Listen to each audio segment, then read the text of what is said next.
across the UK. On DAB+, on your smart speaker, on your smart TV, and on your side. This is Talk.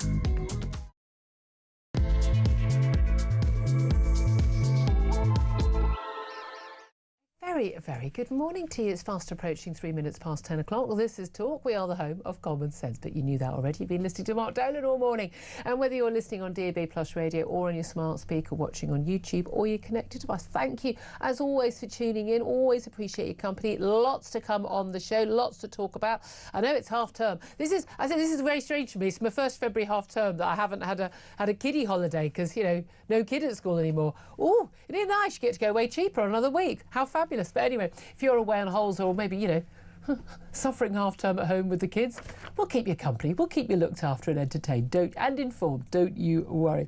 And of course, I say, whether you're listening on DAB Plus radio, all of those different options, do try the other ones. Do try having a look at our YouTube page. Do try other different methods, because we are in lots of different formats. And if you miss anything, you can always go to my YouTube page, the Julia Hartley-Brewer Show, hit subscribe, and you never have to miss anything.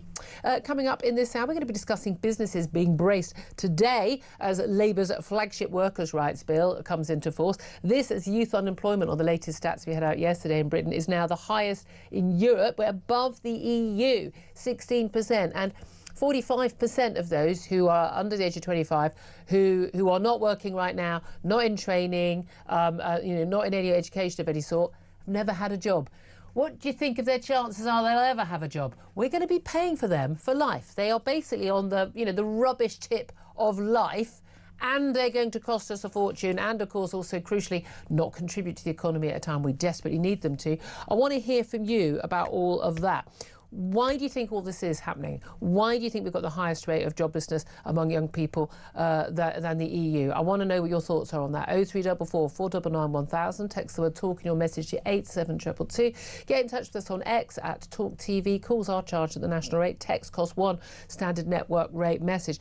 Also going to be talking about Reform UK pledging to repeal the Equality Act if elected, but we're not quite sure what that will actually mean. Robert Jenrick, the new he's not shadow chancellor, because they're not the official opposition, but he is the Treasury spokesman for Reform. He's got a speech a little bit later, and we'll bring you that, some details on that when he does get up to speak. We're also going to talk about an advert. It's actually in London, a Transport for London advert has been banned after it was accused of stereotyping black men. Because it's about women being harassed on public transport, and it has one in which a black youth is harassing a woman. It also has various different adverts in the whole chain of a white man harassing a woman. But apparently that's okay. You just can't stereotype black men for doing it. Isn't that? Oh, what's the word I'm looking for? Racist? We'll talk about all of that. We'll play you the adverts so you actually have a clue what we're talking about as well. All that coming up, plenty more besides, lots of top guests, and they include, of course, Claire Pearce, as a regular on a Wednesday, former Conservative Government Advisor. Morning. Morning. Thank you very much indeed for joining us. You and I have got a special interest in youth unemployment, yes, haven't we? Because we've both got youths. We do. Yours a bit younger than mine. Both got one teen each. These stats are really, really quite terrifying. 16% of youngsters under 25 are unemployed. Mm-hmm. We've got a huge number of young people who are in uni studying, a lot of them, I'm sorry to break it to you guys, utterly pointless degrees that will not in any way help you get a job that requires a degree. Often the jobs that say they need a degree don't need a degree. But you're also going to end up in 50, 60, 70 grand's worth of debt. And you're going to have 3 years of not earning, and then, as opposed to those 3 years of actually putting money in the bank. We've got a lot of young people. I mean, this is stats from Alan Milburn, who's Labour's welfare czar. Remember him as Health Secretary and the like. He's one that say 45% of 24-year-olds who aren't in education, employment or training, the NEETs as they're known, had never had a job at all. Never had a job, and in all likelihood will never have a job. Claire, the question I'm asking is, why do you think that is, to our audience? Why do you think that is? I think there's two reasons. One of them is the lack of a role model or somebody prepared to say, get up, get out, you want to buy stuff, you need to earn it. And also, I think what the Labour government has done to businesses. And I know this from my son, that most kids will go into a hospitality job. In the rural area, quite a lot of pubs now have shut down. Yeah, all those jobs, washing the glasses, collecting pots from tables and all that kind of stuff, they're gone. Those pubs are shut, and if they are recruiting, they don't want the young people. They want somebody, part-time. They want a local mum, basically. They don't want the kids. Well, they want someone probably more reliable as well, but also the wages. And for the wages, so why would you pay a 17-year-old the same as somebody who's 30, who will probably turn up every single time that they're booked? But how does Labour not realise this? Because they raise the minimum wage, and the idea is they want to equalise it. Although we think they've said today they will not absolutely water that down. Which means they definitely will water that down. It'll be I don't know, 15th, 16th, 17th U-turn, depending on how you count. We know they're going to delay that. But again, a 17-year-old who even is really keen and working hard is clearly, on average, unlikely to be as useful as a 21-year-old who's had a few years of work, or a 25-year-old. There was a reason why our employers were hiring, 26-year-olds from Eastern Europe as opposed to a 17-year-old from Britain. Because why? Because it's the same price. Like, why would you not? Well, yeah, exactly. But I think the jobs market is so difficult, and you must see it from your own daughter that it is really incredibly hard. Now, my son's doing engineering at college, so it's not as if he's not doing anything. He's applied for jobs at Brands Hatch Circuit. They're opening up all their hospitality jobs for the new season. He's done his CV with a bit of help from us to make it look presentable. He did the cover letter himself. He has ticked his availability as every day. Every day, key point. Not on Saturday nights, not on Monday mornings. He's ticked every box, and he's also ticked, I will do anything, pretty much. I know when my daughter was looking for jobs pre-uni, and she ended up in a nightclub working until 5:30 in the morning, and on her penultimate shift someone vomited on the bar over her and vomited into her eye. I said, you've got the best story for the rest of your life.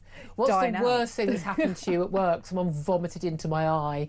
Do you know what I mean? But like, turned up the next day, did the shift. I mean, we do work ethic in my family. We really do. Well, I did until I did a 4-day week. You know what I mean, guys. But I'm old. I'm allowed to, But when you're young, you have to take everything going. And it's yes, sir, no, sir, 3 bags full, sir. Precisely. Jump how high. And you take whatever you get, and you do it with a smile, and you do it to the best of your ability. One of the things I most hate is the whole, well, why should someone work hard if they're on minimum wage? So they don't stay on minimum wage. Precisely. There you go. There's an argument for you. But do you think, we've got all these new workers' rights coming into force as of today. Very unusual to come in, mid-February as opposed to April, end of the tax year, or October, midway through. But we're looking at trade unions will no longer need 40% of members to support industrial action for a ballot to be valid. Again, I think that's mad. Of course, they should have decent level of support. If trade unions want to ballot for action, I think the trade unions are a force for good. I do not take this idea. I think militant trade unions who are just out to make a political point, or not, but those who are acting for their members' interests, that's their job. And the reason why we have things like we've got maternity leave and lots of the rights that sick pay and things like that, holiday pay, is because of trade unions over the last century. So I'm not a trade unions bad person. If you get a strike mandate, it lasts for a full year rather than just 6 months. I don't have an issue with that one in particular, but I think it should be a more regular thing maybe. And shop stewards only have to give 10 days notice of industrial action rather than a fortnight. They also don't have to say how many workers will down tools. So it makes you harder to plan. And basically employers have been warned if they sack anyone at any point during industrial action, it will automatically be deemed unfair. Which even though, what if someone did something that was clearly gross misconduct? But there happened to be strike action, you can't sack them. It's like that thing where, and again, we want protection for women who are pregnant or women who are on maternity leave, because it's not fair that men don't have to do those things in order to be parents. But there's also an element where if you're making a whole load of people redundant, I'm not entirely sure why, just because you're up the tough, you don't count as someone who... I'm sorry, there's got to be a balance, hasn't there? But we are looking at, Institute of Directors survey, 500 business leaders just a couple of months ago, 57%, so more than half, said they were significantly scaling back their plans to actually employ people. That's where it is, isn't it? It is, and what the effect is going to be on small businesses, I think people haven't really grasped the fact that those small businesses are going to be dealing with a heftier level of administration, more so than larger businesses who have the people to cope with it. And they don't have HR departments and accountancy departments to deal with. Two or three people running a business, if you're lucky. Most people, it's just themselves doing it. And now they have to contend with all of this. So you hand over more rights to the unions, more rights to workers, but what about the businesses employing them? They're just going to shut down. Yeah, absolutely. I mean, statutory sick pay is going up in April. We've got wages going up. There's been a big issue about minimum wage, and we're told, as we just mentioned, about almost 1 in 6 18 to 24-year-olds are out of work. But the view is, by a lot of business people, as you said, that a lot of them are saying, well, they're being priced out of work. If I have to pay the same to, if it's £10 an hour to an 18-year-old, I may as well employ someone who's a bit older as opposed to make the saving. And they're talking about saying everybody who works should get the same wages. But you're not paying rent. You're not paying for your own, your own personal tabs for the washing machine. I mean, there are lots of things. When our kids earn some extra money, it goes on paying for a rock festival, and an extra night out, and and an extra few pints in the pub. It doesn't go on the rent, the electricity bill, putting diesel in the fuel in the car. I mean, they just don't have the same expenditures. So of course they shouldn't be paid the same. But they also don't have the same experience. When you go into the workplace, you might think you know everything. Oh, and they do. And they do. And I probably did when I was 18. I probably thought I knew everything.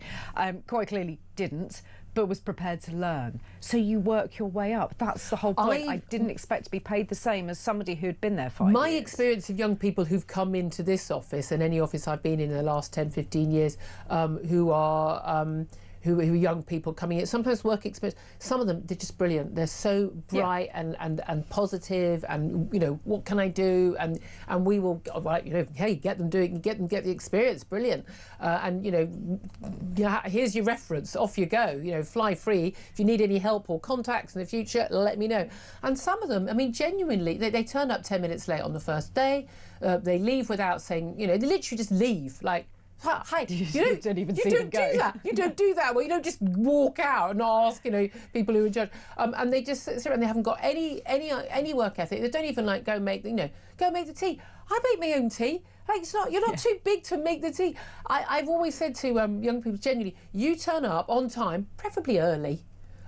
You're dressed appropriately. You smile at people. You look them in the eye when you speak to them. You've got a pen and paper with you.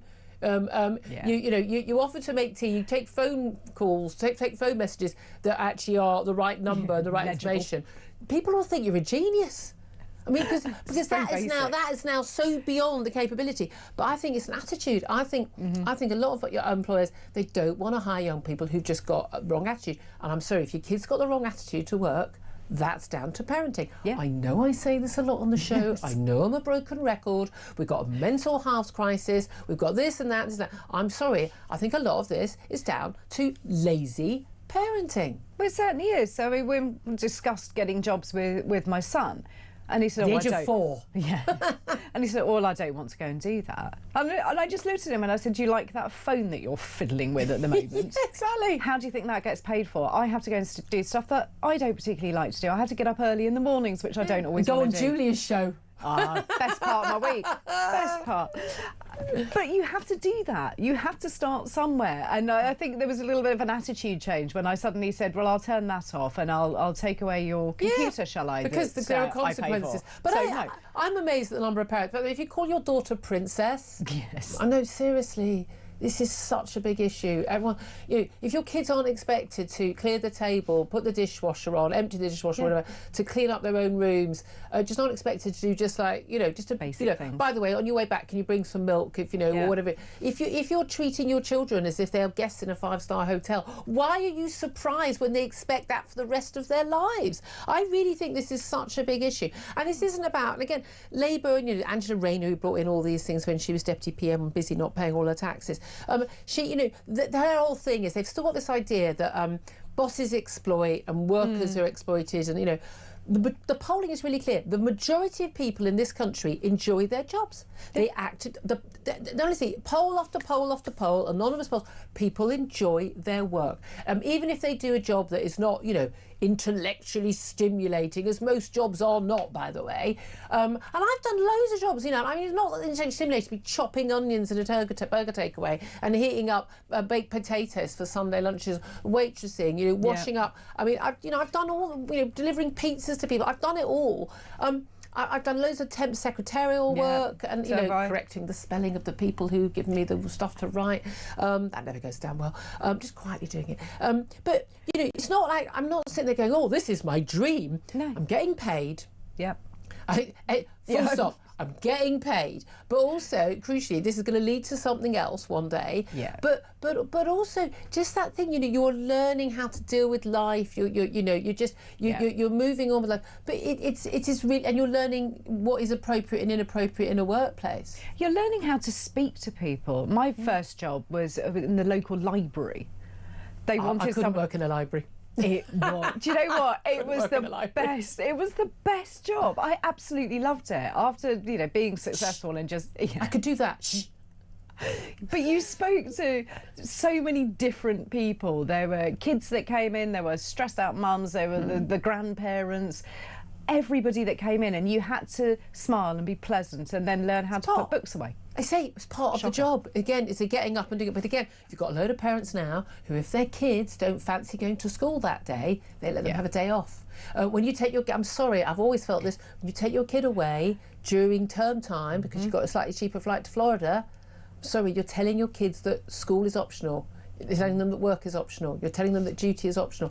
I think these are just really, really slow-acting things that do actually impact on whether your kid is going to be able to go out into the world and be a you know, contributing member of society. I do want to hear from you on this. Give me a call. We're going to yap at each other about this otherwise. 0344 499 1000. Is this just a bunch of bloody middle-class mums having a whinge? I mean, we may as well be Mumsnet right now, mayn't we? But I think this is a really, really big issue. I don't think we can blame, you know, macroeconomic factors for everything that's going on in our kids' lives, because it's when you've got, like, you know 16% of kids are not are out of work. Yeah, well the other, you know, doing the math, 84% aren't. They're in education, they're doing something else.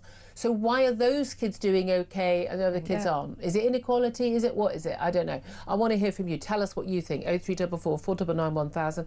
Let's also stop Rachel Reeves apparently blocking a spending boost for defence. We've had the defence chiefs, we know the defence secretary, John Healey. I think every defence secretary said basically, we haven't got enough money to do defence. Hints that Keir Starmer is talking about hitting that 3% of GDP target by 2030. But again, we are looking at an extra 14 billion a year, which we don't have.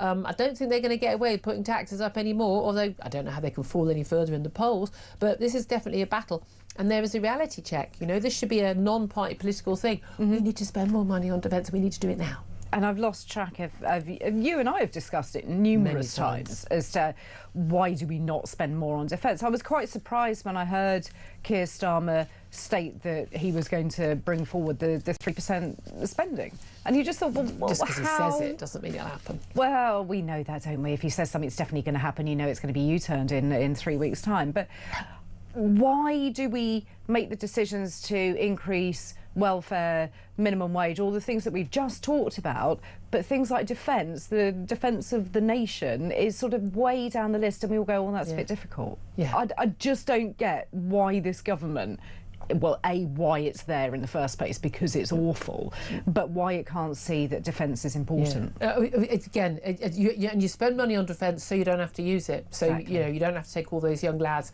who are currently on welfare and put them on the front line. I'm sorry, that is the answer. What do you make of reform? You're a Conservative. I can feel the pursing of the lips. Reform did that. They are very good at this. We took some of it live yesterday. Nigel Farage announcing. Now he uses the phrase shadow cabinet. They're not technically. That said, all the lefty broadcasters will go, they're not the shadow cabinet. Yeah, they often refer to the Lib Dems as the shadow Home Affairs spokesman. This has become sort of normalised. It's not. They're an official spokesperson on this subject. But, you know, Robert Jenrick, Suella Braverman, Zia Youssef and Richard Tice. I mean, pretty obvious. We could have guessed most of those roles they were getting. Robert Jenrick's giving a speech in about an hour's time, and there is an announcement which is under embargo, and we'll get to that when we are able to. But one of the things that was announced by Suella Braverman, who's going to be education and equalities, is reform would repeal the Equality Act on day one of the government. She, of course, is a Tory defector. She said Britain was being ripped apart by diversity, equality and inclusion policies. And she said, why does no one in this government seem to care if it's white working class boys who have the worst educational outcomes in our country today? We're going to scrap the Equalities Department and repeal the Equality Act because we're going to work to build a country defined by meritocracy, not tokenism, personal responsibility, not victimhood, excellence, not mediocrity, and unity, not division. Now, I don't know if you need to abolish the Equality Act. Isn't it the interpretation? Because this is basically, there are 9 protected characteristics: age, race, sexual orientation, and the like. And there's a lot more employment tribunals involving those because that's how you get the extra money instead of the basic money. But do you think they should repeal the Equality Act? No, I don't. And when pushed on it, Reform can't state which bits of it that they don't want. Zia Yusuf was pushed on it on Newsnight, and it was a bit of a car crash, which is unusual for him. It was a bit of a car crash, but I think it did highlight the fact that he didn't understand what we already have as to what they actually want, because what they Reform want are pretty much what most people want. You want to be treated fairly in the workplace. You want kids not to have to go to university but go into trades. Don't disagree with any of that. But to get tied up with the Equality Act, do we need to repeal it? No. But I think you do need to look at how it's being applied in some cases. And that's the thing, because there's a difference between, well, we're going to have targets and quotas. And again, I completely disapprove of targets and quotas for women, for black people, for gay people. I mean, the BBC. I think these policies are illegal. I think they are clearly illegal under law because it should be a meritocracy. What we don't want is someone not getting a job, not being considered because they're a woman or because they're gay or because they're black. I mean, the trans thing, again, I struggle on that one because I'm, wear what you want, I don't care.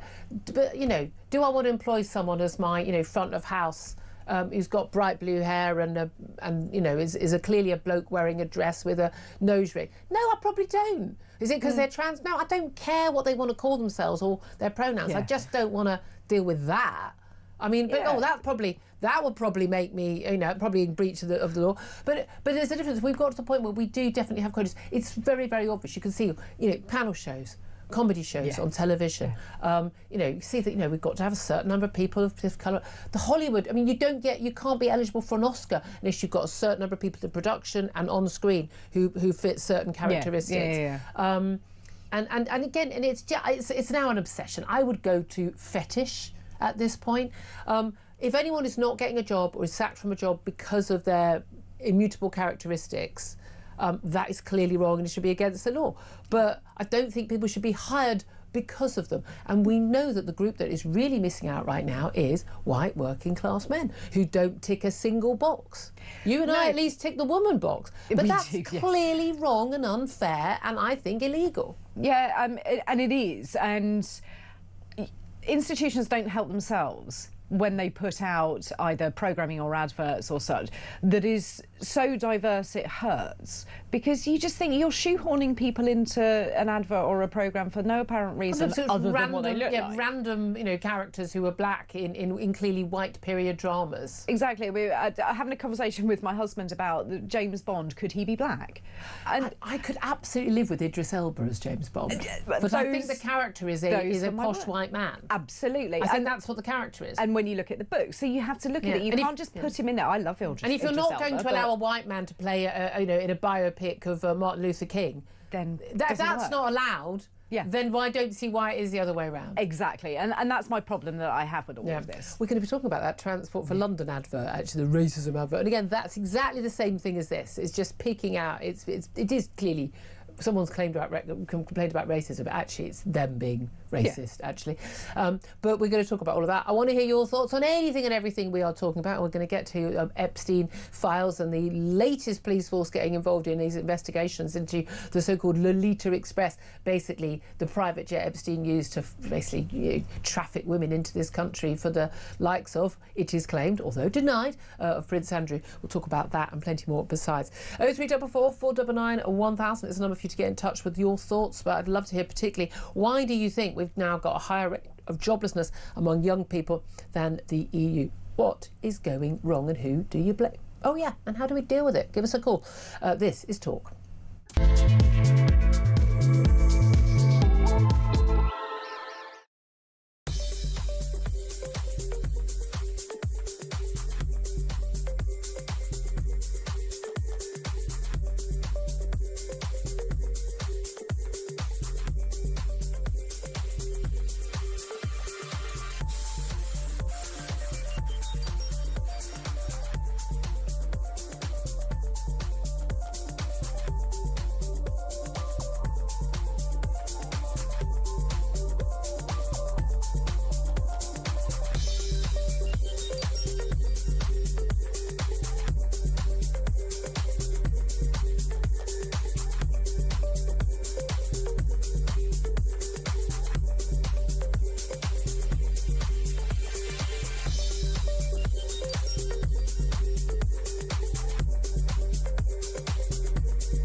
across the UK.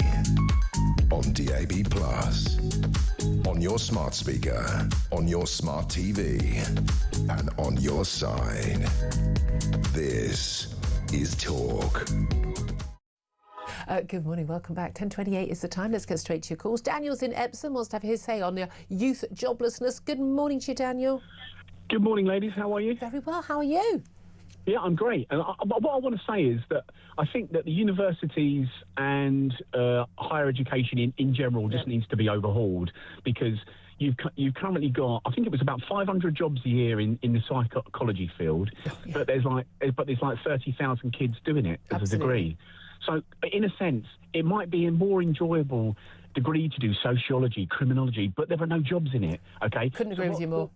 So what we should do is make the STEM fields cheap or free, okay? Yes. Make medicine cheap or free, and then overcharge for the degrees where there's no job at the end. You have to incentivise some of the talent. Couldn't agree with you more. I mean, I'm with you. The stuff we need, we need engineers, we need doctors. Make that free. But also, I just wouldn't make student loans available for degrees that we just simply don't need people to have. And yes, I'm including media studies in that. We simply do not need. These are not proper degrees. They're Mickey Mouse degrees. We don't need them. And we should absolutely be much more ruthless. And also, if you've got a load of D grades, you can go on a foundation course. That's fine. But we ain't paying for you to go to university if you haven't got the grades. I'm sorry, we're not. Yeah, I agree 100%. And the thing is, the irony is, everyone feels sorry for the white working classes. Don't feel sorry for white working class boys. With the 25 lads I grew up with, I'm still in contact with them. All of us work with our hands to some degree or have small businesses of our own. We haven't got a degree between us, but most of us are earning six figures.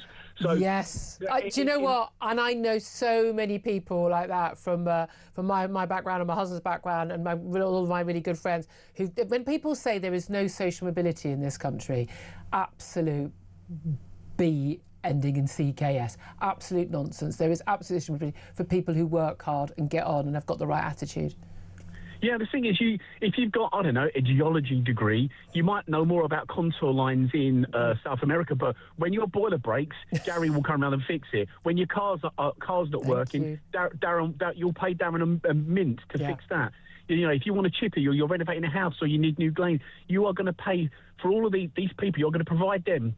So really, in the game of life, you've won. Yeah, and you didn't have a load of debt as well. I'll tell you what's going to be really interesting to watch with AI, and all these people going, oh, AI is going to take a load of these sort of manual jobs away. No, it's not. It's going to take the lanyard classes jobs away. The people sitting on their laptops at home right now, those are the jobs that are going to disappear because AI is going to do those. But they can't, do the cutting of the hair and the mending of the pipes. You're quite right, Daniel. Just fine. You just think if we got rid of these silly degrees, so people were going out to the world of work sooner, and they didn't come out with a load of debt with a degree thinking that, oh, I'm God's gift to the world with a degree that's no use to anyone, you think we'd have a better attitude? I definitely do. I've got 3 kids of my own, and my 2 boys in particular. I'm not even gonna unless they're really academic and they want to go into medicine or STEM. Outside of those 2 fields, I'm just going to say, look, get yourself an apprenticeship. You know.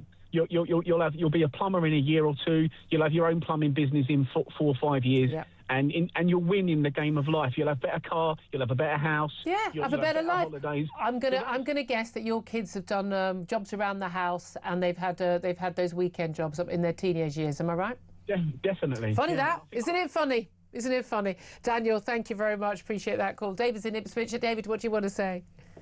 I just want to talk about the youth of today, and it hasn't started like yesterday. About 15 years ago, before I retired, we used to have work experience people come in. And we were one of those businesses. They used to ring us up, say, can you take this one? Can you take it? And we always paid them. Didn't have to pay them a penny. Good for but you. We always paid them. We had one girl there, Rosie, was fantastic, and we employed her every single school holiday. Amazing. So that she would cover and pay people wanted to go off on their own holidays. And we stopped doing this for 2 reasons. One was that we had this girl come in, and she was clearly intelligent, but she didn't want to be told how the business worked. She wanted to tell me how the business worked. At what age? She was about 15. Oh, so she absolutely knew everything then? Oh, yeah, she knew everything. And I called in the people from the council because can you come? I really don't want her. I can't work with this person. And even when the lady came in, she sat at the ball table with her legs crossed, pushed back from the table. And this lady didn't say 2.5 minutes. Just said, I can see exactly what you mean, Mr. Penn. Go on, get your coat, you're going. and I had her dad phone me up. This is good parenting. Phone me up to berate me because I didn't want his daughter in there because she felt she knew everything. And now, hang on to this one, Hugh, because this is the best one. I had a girl come in for a job. We were actually employing. Sat down, and I always got out my ladies to interview because it's easy for them to talk to another lady. I said, yeah, she's good. So I said, okay, I'll have a word with her now then. I went in there, chatting away to her. I said, have you got any questions you want to ask me? He said, oh, yes. My mum said I should ask you, how many sick days can I have? And I said, none whatsoever. Don't ever ask an employer that again. Off you go. I mean, the thing is, I'm not even actually that surprised. Extraordinary. David, thank you so much for that call. Really appreciate it. Any more stories along those lines? Love to hear them. If you've got a really positive story about young people getting work, if you are a young person yourself, give us a call as well. 0344 499 1000. Up next, going to talk to the political editor of New World, James Ball. This is going to be fun. Stay tuned.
Across the UK, on DAB+, on your smart speaker, on your smart TV, and on your side.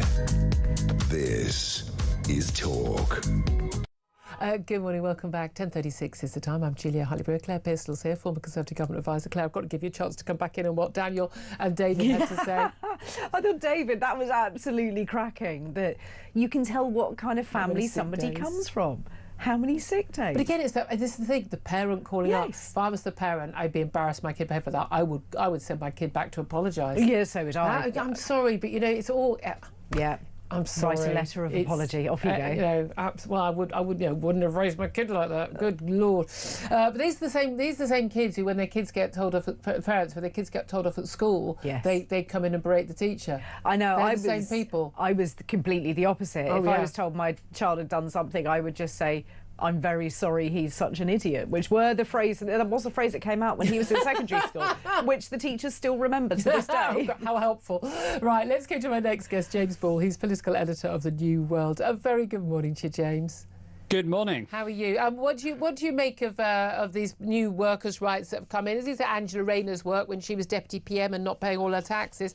But we've got new workers' rights revolution, apparently, according to one of the papers today. Basically, trade unions won't need a 40% of members to support industrial action. You only have to give 10 days' notice. Strike ballot mandate lasts for a full year. You can't sack anyone at any point during industrial action, and all of this. Now, workers get more rights, but businesses are saying, same as with the minimum wage going up, and is it actually more rights for workers actually means they hire fewer workers and there are fewer jobs available? What do you say to that? I think generally there is a case for quite a lot of these measures. I think when you have a long Conservative government, things tend to swing a long way towards the bosses. Just like after a long Labour government, things probably swing a bit much the other way. And so there's some correctives. I think not being able to sack people or lay them off during strikes is fair enough. I think what most if someone, people what look if at someone that. has done something that was gross misconduct? I think you have to wait till after the strike and demonstrate it through the process. I think there's just ways to abuse it during it. So I think a lot of this is fairly sensible. I think there are cases for saying that it's hard to say that it's pro-growth and pro-employment. I think when you see these measures come in, I wish people would be honest and go, this will make it better for people in work. It may make it harder to find work. I think politicians lose our trust when they say that everything's just good or bad and it comes without trade-offs. Stronger worker protections do slow down hiring. They may well still be worth it despite that. Fewer people will get jobs, but the people who get jobs will have more pay and better rights, etc., etc. And that's the trade-off. Yeah, that's how it works. But we see that across Europe, don't we? We've seen that in France, for instance. So once a company has 50 employees, they have they have loads and loads of workers' rights. So anyway, they have way more power, give way more power to the trade unions. So basically, everyone stops at 49. They literally stop at 49 employees, because otherwise, if you want to move the canteen table 5 inches, you have to actually have a 10-week consultation process with the trade union. It's literally that mad. But again, we see it with youth unemployment. The countries that have this level of workers' rights tend to have higher unemployment, and particularly higher youth unemployment, because of course people who've already got jobs are protected, but the people who are looking for jobs for the first time in their lives, they don't get jobs, which partly explains why we've seen youth unemployment, I kid you not, 50% in Spain in recent years. Now, our youth unemployment under 25-year-olds is now at 16%, but it's higher than the EU average. There'll be some countries with lower, some countries with higher. But this is the highest since the year 2000. It's the first time Britain has overtaken Europe since 2000. It's way lower than it was in, say, 2010 after the banking crash, but it is nevertheless, very high. It's the highest in 5 years. What do you put that down to? Is that the fault of the government's policies, or is it something else? I think it's probably, I tend to think the government's got less control over the economy than we think. I mean, I graduated into the global financial crash and it was pretty miserable watching people try and find jobs. And eventually people get there, but your career starts slower, you suffer. I think mostly it tends to be circumstances. The economy's been sluggish for 2 decades now. I think AI is probably hurting entry-level jobs and graduate jobs, which is probably quite painful and quite difficult. We need to work it out. I do think the government has probably made a bit of a mistake in terms of looking at the minimum wage and equalising that across the ages. I think it looks well-intentioned, it looks fair, but if you're an employer and you're looking on taking a chance on a new graduate with no employment record or someone a few years older, you will always go for the older one if you're paying them the same. Yeah, or indeed an 18-year-old. But this is the thing, I worked at 16 and it's because the shop could pay me less. And that's how you get good. And that's how you then get paid more. But also you understood, presumably, you didn't have rent to pay, you didn't have other bills to pay, which someone who's older will have to pay. There's a reason why you pay less, and you perhaps don't have as much to offer an employer. Currently now, minimum wage, we're looking, at 10 quid an hour plus. We are looking at people, employers, it costs them 26 grand, plus, all national insurance for employers and everything else to employ somebody. And let's be honest, a lot of people, particularly young people with not much experience, don't offer that much value to a business. But this is the thing, in trying to help people get into work and help people on the lower echelons, I think people should be paid a decent wage if they go out to work all week. Absolutely, I'm in favour of that. But we've basically priced them out of the market. Employers, everybody else warned them, all the expert think tanks, they warned the government, if you brought this in, it was going to lead to fewer jobs and to job layoffs. And that's what's happened. So they were wrong to do it, right? I actually agree. I can't disagree with you on this one. I think a slightly lower minimum wage, I think there should be a minimum wage for younger workers, but I think you don't have the employment track record. You are asking people to take a bit of a bet. It's often a really good bet. A lot of people come in very keen, want to prove themselves, want to advance, they work hard, but you need that incentive to get people in. And we're seeing what happens when you take that away.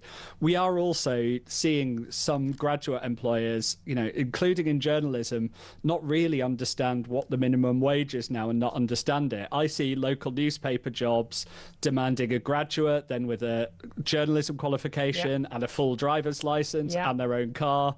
And they advertise a job at $25,000 a year, which is for full time, actually slightly under minimum wage. And so I think as well, you have a problem on the employer's side where people are maybe locked into 2010 wages and 2010 prices and don't understand that what they're offering is a bit insane as well, compared too. to what the prices are, what rents are, and of course often paying off uni debts as well. In terms of the youth unemployment, 16% unemployed. Alan Milburn, the welfare czar for the government, is looking into, particularly the NEETs, not in education, employment or training. 45% of 24-year-olds who are not in education, employment or training never had a job at all. And the stats are basically, if you haven't had a job at that point, by any job at all, you're never going to get a job. You're on the scrap heap of life. We're paying you for the rest of your life, and you're not making contribution where you desperately need people of working age to be in work. A lot of them are claiming to have mental health problems and the like. Whose fault is all of that? I think there's a little bit of everything. I do think the government could be a bit more creative here. We have incentives on businesses for things like the apprenticeships levy and things like that. I think we should be looking for, are there ways to spend that? Are there ways to do tax breaks to encourage employers to bring in graduates during summer, students during summer. You have 3-year breaks. It's less and less common for students to work in those breaks now. It's less common. I don't even know how you could afford university without working. I used to finish on a Saturday, and on Monday I'd start work. I just got no idea how you could possibly get through uni without a job. Same, and I think parents are being generous, and that's very nice of parents, but I think it's then making it harder for graduates to actually stand on their own feet. But you're very much, this is a very Labour thing. I imagine in the new world, you're concentrating on graduates. Still, most young people haven't gone to uni. Yeah. No, I agree. What about them? But I think here you actually have more concrete effort. You are seeing work on apprenticeships. You are seeing incentives. You are seeing stuff like that come through. I think youth unemployment will always be higher. I think we need to sort of look at that. We need to make sure we're getting the right skills. We have huge trade shortages in the UK, and it feels like we've been saying that every year for 20 years, 30 years. Should we stop giving people, allowing people to get loans for Mickey Mouse degrees that aren't going to get them a job, which we don't need, and doing more to create those apprenticeships and provide that training? Wouldn't that be a better use of taxpayers' money? I think we can do both. I think we've got a global job market. Why are we spending thousands sending people to uni to get degrees that aren't going to get them a job and are no use to the country? Because a lot of these things will get people jobs. Graduates still get jobs. Graduates still get a pay increase. India turns out 10 million graduates a year. China turns out 12 million graduates a year. If we want to keep our place as the world's 6th biggest economy, we need lots of graduates. Depends what your degrees are in. If your degrees are in engineering and maths and medicine, that's useful. If your degree is in, your media studies and your sociology, with all due respect, it's not. Well, AI is making all of this a bit weird. We spent a decade hearing learn to code, learn computer science, and it looks like those could be the first jobs that really go to AI. You're starting to get some people working in these businesses going, hang on, we might need some humanities graduates, which is not a sentence I ever thought I would hear tech people say. But they're going to be working in HR. That's the trouble. Just finally, I want to ask you about something that was said by Reform yesterday. We had the announcement of their spokespeople, the leading members of what would be their cabinet, were they elected, and one of the things that is announced is that Reform would repeal the Equality Act if they were elected. That's what Suella Braverman, who would be the Education and Equalities Act spokesperson. What do you make of that? I think they really need to be a bit careful as they start to try and build the team out around Farage. They like pointing out how out of touch Westminster is with voters, how sort of on niche issues they are. They've got a quote-unquote shadow cabinet that is looking at very culture-war-y, very American priorities. And I think when you've got a minister for equalities and you don't have a health secretary, health is still the number one issue for voters. No, it's not. It's massively depends down. who you look at. It's immigration or health. It's always one of those two. Economy is, but no, it's not. Economy, health, and immigration are always your top three. Yeah, but health has fallen way down actually. But equalities is not there. We know they're going to announce other people, but that's not the point. But they've got an equalities minister and not a health minister. That looks weird. Well, because it's a double hit, isn't it? With employment. So they couldn't have doubled health with something. I mean, they just look like culture war weirdos, and their voters won't like that. You say culture war weirdos. People care a lot about culture war issues because it's been imposed on us. You don't care about it because you're happy with the culture war as it's been fought. The people like me... No one's happy with the culture war as it's being fought. We're all exhausted by it. And these aren't people who want to end it. These are people who love hammering the grievance on it. And I just think they're out of touch with voters. Again, people said that about Donald Trump. And last time I looked, he was president of the United States. And one of the biggest hit adverts he did was about the culture war things. People are fed up with the obsession with race. They're fed up with the obsession with trans. They're fed up with the obsession with all of these things which are imposing. But who's obsessed? Reform's the one that just decided to appoint a minister to carry on wanging on about it. No defence secretary. Are you kidding me? No health secretary. You know, I would rather talk about those things than this. I think they're fixated. You'd rather talk about those things because you think there might be stronger arguments for the people you support. I'm going to have to leave it there. Political editor of the New World, James Ball, thank you for that. Claire Pistol, you're a Conservative, not a Reform member. But, I mean, the thing is, look, of course they're going to appoint other people. They just haven't got that many people yet. We know that. You know.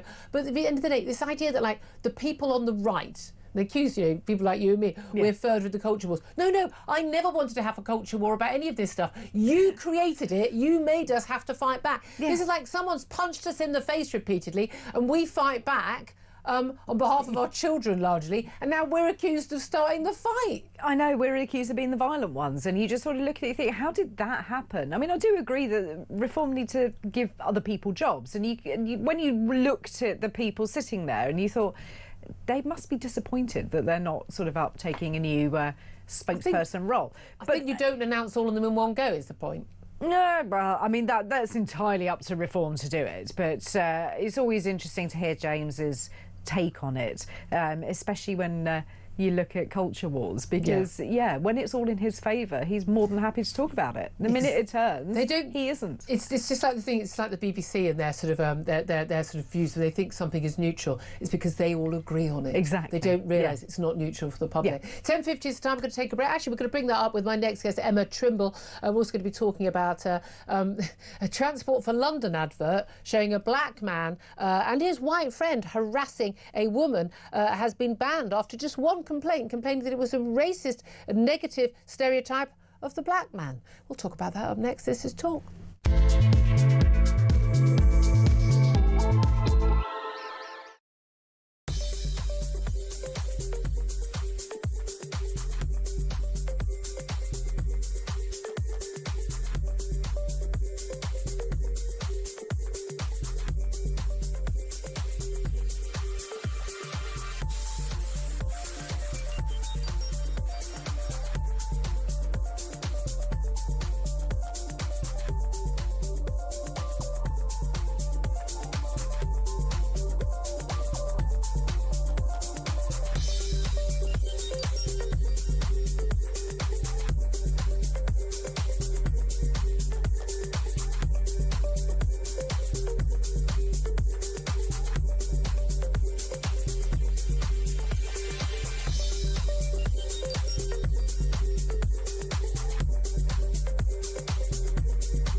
Across the UK, on DAB+, on your smart speaker, on your smart TV, and on your side. This is Talk. Good morning, welcome back to the show. This is Indeed Talk. Unfortunately, actually, we've just lost Emma Trimble. We've got a problem with the tech who was going to be talking to us about this advert. But we shall persevere. I'm sure Claire and I will have plenty more to say about it because it's a topic I do want to talk about.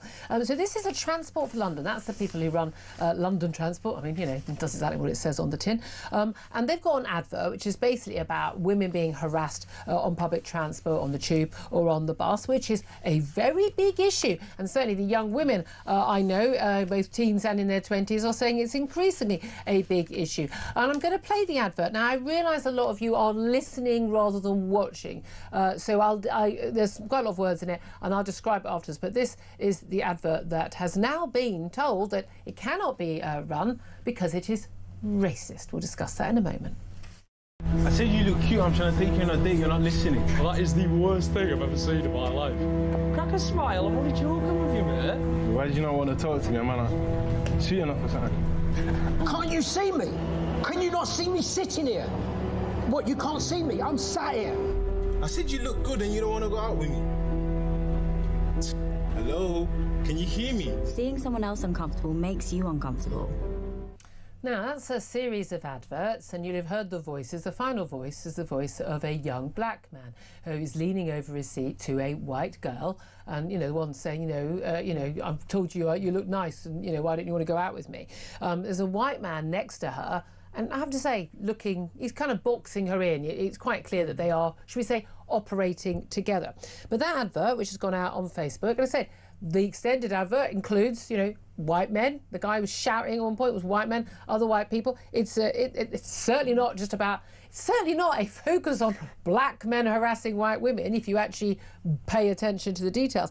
But that has been banned. It's a Facebook advert. It's been banned for, we're told, reinforcing negative racial stereotypes. There was just one complaint from a viewer saying it was irresponsible, harmful and offensive due to how it portrayed black teenage boys. And this is part of the TfL's Act Like a Friend campaign. Basically, if you see something where someone's subjected to hate crime or sexual harassment, and treatment that's unwanted, that you should step in. It makes you feel uncomfortable. Imagine what they're feeling like. You should step in. I'm all in favour of people absolutely stepping in there. But Claire Pissell, I don't understand how it's not unacceptable to show a white man being aggressive to a woman on the train or the tube, but it's somehow racist if it's a black man. I mean, that doesn't make sense. It isn't. And that's what makes me angry, is that one person has complained, so the whole thing has been pulled. But why? If you're talking about London being a diverse city, then surely you need to show that diversity in an advert. Because we see, it's always about diversity. It's always people with black or brown skins for anything positive. Yeah, exactly. Then it's going to be positive and negative. And now, if they'd only shown black or brown-faced men doing it to white women, then you'd have a bit more of an issue. Have a bit of a case, but they haven't. Yeah. And that is the scenario, by the way, the scenario with the lad at the end, with the two young men, that is a scenario that many of us would have seen played out on public transport. It is certainly a scenario that many of my female colleagues, so much younger than me, have had to endure. And there is absolutely an issue, and there's particularly an issue, and again, people get very uncomfortable, but let's say it is, of men who are not British, who are coming from cultures. I mean, I don't think it's the Australian men and the French men who are causing a problem a lot of the time. It's men from certain cultures coming from abroad who basically, they don't just go, hey, baby, you're looking good, and then move on. They follow the women down the road. This has happened to numerous of my young female colleagues, numerous, to the extent they literally worried about going home because they don't want the man to know where they live because they've been followed for so long. Constantly harass them, won't leave them alone. Now, in my day, I'm tall, I'm confident, there'd be a very loud F off. But, women are scared in these scenarios. But how on earth did this become? This is an issue about women facing harassment, and it's become a bloody race row, like everything does. Exactly. So the messaging gets completely taken away. What it's actually designed to do, people aren't paying attention to, and it's so wrong, and people do need to stand up if they see bad behaviour. And what irritates me more than anything else is if somebody sees it and they just turn away. I've seen it on my train on the way home where people will ignore what is going on.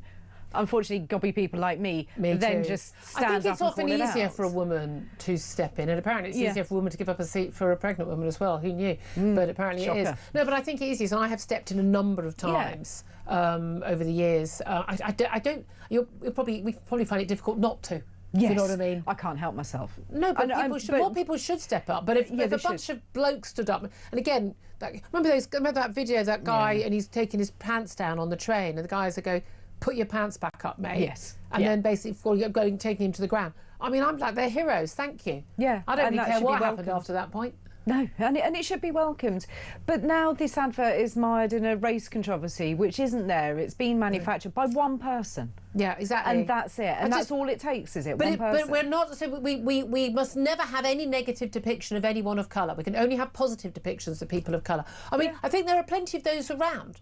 And and there was certainly a time when the only depiction of people who were black in American TV and on the news and in fiction and in British TV was someone who's been arrested. I mean, literally, that literally was, or a sports person. That was it. It was, but that is not the case. That is not what people are seeing on their TV screens. It's not what they're seeing in adverts. So you have to have, it's a mixed race family in what, a third of adverts or something now, even though they are a tiny percentage of families in this country. It's completely normal. The dad being Mr. Lovely Dad, buying his new car or looking after his kids, whatever it is, all those positive depictions, but you're not allowed one of a bloke who's harassing a girl on the bus, because apparently black men don't do that, and we're not allowed to have a stereotype. But black men do that, and same brown men do that, and white men do that. The key thing is it's men. Yeah, don't care what colour they are. The fact is that they are capable of doing that. So they need to be called out, and we need to know about it, and we need to show it on screen. I mean, you can put in pink with polka dots for all I care. Well, no, then you wouldn't be allowed to talk about it, because then you're probably claiming to be trans or queer. Oh, look, there's me with the culture wars again. Oh. Starting a war, which we will win. 10:59 is the time. I've got some breaking news for you about the Palestine action activist. 6 of them will face a retrial on criminal damage charges over that break-in at the UK base of an Israeli-based defence firm. We saw that extraordinary results in the case recently, but that's just been announced by the Crown Prosecution Service. We'll talk about that and many other big stories coming up. This is Talk.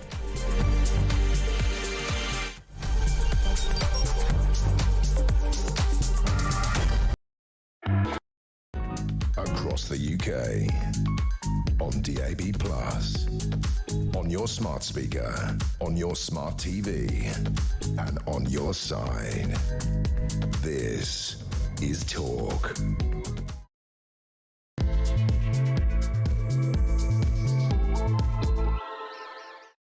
Very good morning. Welcome back to the show. It's almost 3 minutes past 11. This is Talk. We are the home of common sense, and I'm Julia Hartley-Brewer. And whether you're listening on DAB+ radio, if you're on your smart speaker, watching on YouTube, or you're connected to us, thank you so much for your company. Lots more to talk about today. If you've missed anything on the show, go to our YouTube page. So, apologies, my YouTube page, apparently. We've got a YouTube page for Talk. I've got one of my own. We called it, I mean, you'll never guess what. This is genius. I don't know how they come up. I think we paid a company millions to do this. Julia Hartley-Brewer Show, that's what it's called. Hit subscribe and you never have to miss a thing. Coming up in, didn't they pay millions to some company to rearrange the BBC logo? Yeah. It's like, yeah, these are the jobs to get people. Anyway, coming up in this hour, we're discussing why businesses are braced for Labour's flagship workers' rights bill that's hitting them as of today. Is it any surprise that youth unemployment in Britain is now the highest in Europe at 16%? And Robert Jenrick, who was unveiled as Reform UK's shadow chancellor, so Treasury spokesman yesterday, he's vowing to fix Britain's economy. And there's an announcement from them coming up, which was under embargo for about 11:15, and we'll get to that when we're allowed to. Also, why is the Chancellor, Rachel Reeves, blocking a boost in defence spending? Because they've given it all to the people who aren't working, who have too many kids. That's probably why, but there we are. Anyway, all of that coming up. I want to hear from you, in particular, about Britain having a higher rate of joblessness among young people than the EU average. I mean, that is very telling, because for many, many years we've had much lower unemployment. Now, a lot of it, let's face it, is masked by let's just send everyone to university to do utterly pointless courses and get into tens of thousands of pounds worth of debt. I don't think that's a good idea either. But we have definitely got the problem growing. Now, it's nowhere near where it was in 2010 after the banking crash, but it is steadily growing. We've also got a whole load of young people who are claiming they've got mental health problems, and so they go on the sick and are never required to look for work. But the stats are really clear. 45% of 24-year-olds who've never had a job, not student, not in full-time education of any sort, they've never had a job at all. And the reality is, they're never going to get a job. We're going to pay for them forever. I, for one, I'm not happy to do that. I wonder if you are. I want to know, why do you think it is that we've got a higher rate of joblessness now? What is going on? Is it all the macroeconomic stuff? Is it the policies on minimum wage being the same for 18-year-olds as 21-year-olds? Is it sending everyone to uni and then they come out thinking they're God's gift to the world, but they've got a useless piece of paper and loads of debt, and actually they're no use to anybody? I think a massive issue is this. Is it parenting, that people are simply not bringing their kids up to understand you have to go out to work to make a living and make your contribution. I'd love to hear your thoughts. Give us a call, 0344 499 1000. Text the word talk and your message to 87222. Get in touch with us on X at Talk TV. Calls are charged at the national rate and text cost £1, standard network rate message. I'd like to say, still joining me for the whole show is Claire Pearsall, former Conservative Government Advisor. Morning. Morning. We were doing a bit mum's net in the last hour. We were a little bit mum's netty, like, oh, you know, parenting today. But I think there are very few stories that don't, in this country, come back to issues of parenting. I really do. The joblessness issue is a massive concern. You've got a teenager, I've got a teenager. They're looking at very different paths in life. Yeah. But they've got a work ethic. They understand you have to get up and pay for stuff, and you have to do, you know, you do your weekend jobs and all of that. I think we've got millions of parents who don't. You call your daughter princess. You're buying your kid the latest trainers because they want them, and you're not understanding the value of money, the value of work. I consider it a duty. I think it's I've said this many times. You know, I was raised in a left-wing family. You know, I mean, not like Marxist, but like a Labour voting family. You know, but I think it should be across the board in every political field and in every class. Everything. You have a duty to work. If you are able-bodied and able-minded, if you're not completely and utterly mentally disabled, or you're not physically disabled in a way you really cannot work, you have a duty to contribute once you're an adult, and you need to be prepared for that. And it's the job of parents to do that. And we need to contribute so we can pay for the stuff that we need for our country, and to pay for the people who can't work, or people while they can't work, or in their old age. And I just think it's utterly a source of shame.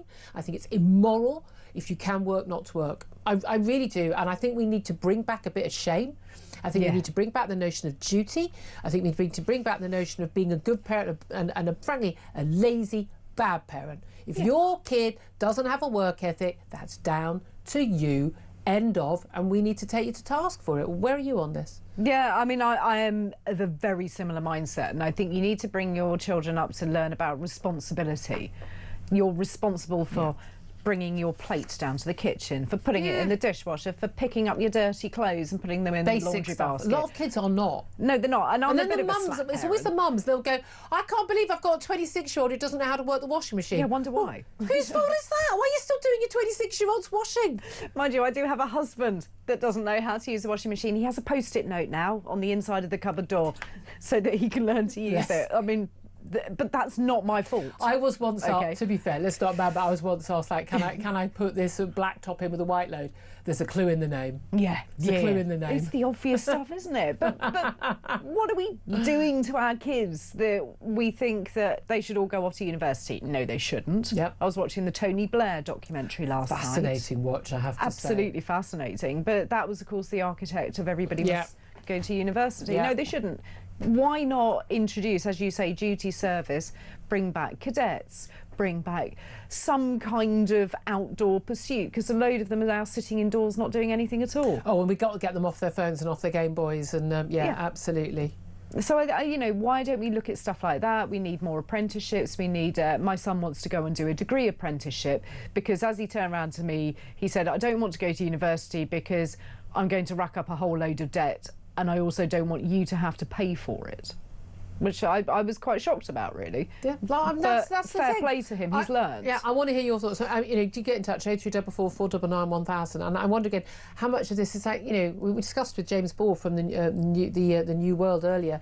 You know, this thing on the left, they're all a bit surprised that what the businesses said was going to happen has happened, which is if you put up the minimum wage to over a 10 an hour, you even it out between 18 and 21-year-olds, and they're going to make it everybody. People are not going to employ young people who are inexperienced, and they're not going to employ that extra person, because these people, they've never run a business. There's zero experience of running a business on the front bench. Now, I've not run a business, but I ask people, business people, whether people... I know people who run multi-million-pound businesses. I know people who run really small businesses, 2 or 3 man, or 10 man, or 100. Okay, look, so talk me through, what is it you do? The cost of recruiting somebody now, the cost of, you know, hiring them, the extra desk, the extra space in the workplace, you know, this all...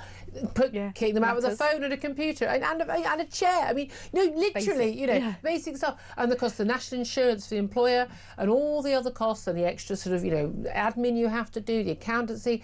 There are huge extra costs. And a lot of these people, they are simply not worth that to the business. They will not bring that added value to the profit line, so they're not worth employing. Now, in the public sector, well, you just get a bigger budget because the taxpayer will pay for it. They have no concept at all of if you pay people more, you have to bring in more.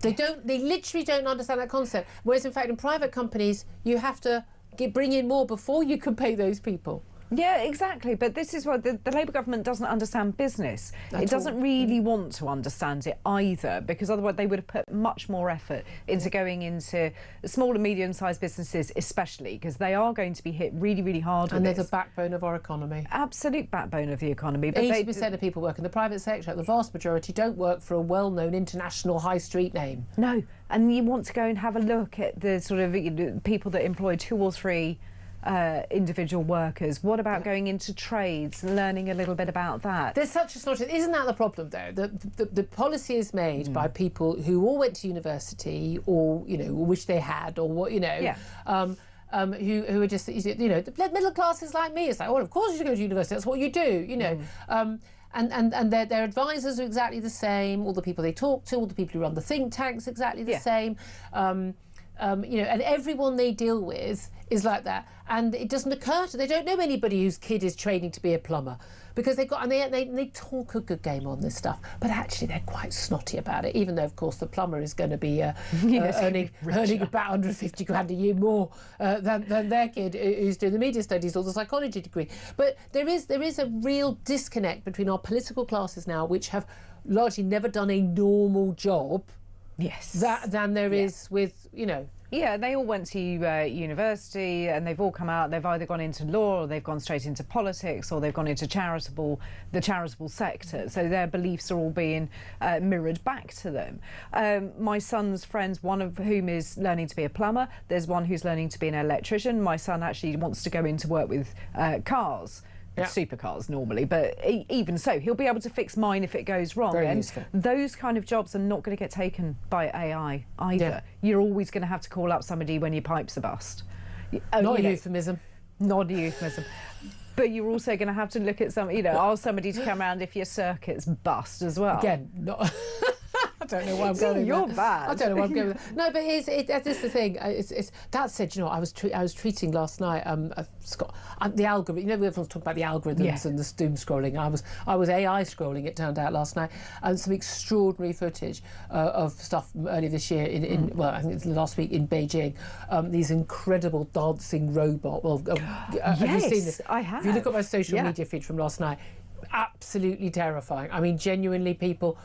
It's one of the things I think we actually need to talk about more on the show, because this is, you know, which jobs is it going to take? This is going to be a revolution. The people who know about this stuff, this is going to be the same as, you know, well, I know it's going to be bigger than phones.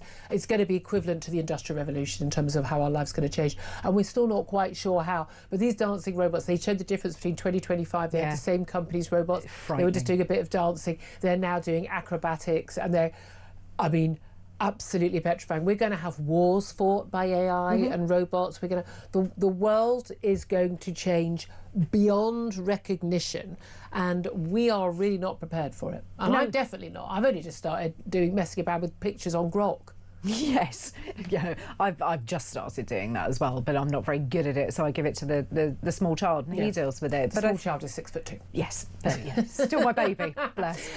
Let's talk about also Palestine Action. Just mentioned to you at the top of the hour, 6 Palestine Action activists are going to face a retrial on criminal damage charges. This is after that break-in at the UK base of an Israel-based defence firm. It's been announced by the Crown Prosecution Service. Of course, we did have some. There was a case where some were found guilty, some charges, some were found not guilty, and then there were also cases where the jury simply could not agree, including over allegations involving a police officer, a woman police officer, on the ground arresting somebody, being smashed in the back and actually having her back broken with a sledgehammer.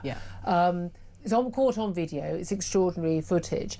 Now, obviously, at the time we said there's very likely to be a retrial, and obviously when things are going back to retrial, they are sub judice. We cannot do anything or say anything that would prejudice that case. It's really, really important in any direction. But I think a lot of people will certainly welcome that there is going to be another chance for another jury to have a look at this, given the allegations, given the charges against these Palestine Action activists? Because of the seriousness of the nature, I think it's right that it goes back to be looked at. This is why we need jury trials, and this is why the argument comes in. You need to have that. You need to have a level of scrutiny. Now, I'm pleased that things are being referred back if the outcome isn't quite what it seems at the first one. I'm trying to be really careful because I don't want to talk about these cases particularly. It doesn't matter what your cause is. If you break the law, you should be dealt with. That's in my view how I look at it. The question is this retrial looking at whether they did break the law, but it's going to be interesting to see that case, and we'll see what happens, and if another jury comes up comes with a different perspective. Let's also talk about Robert Jenrick, announced as Shadow Chancellor at a press conference in London yesterday by Nigel Farage.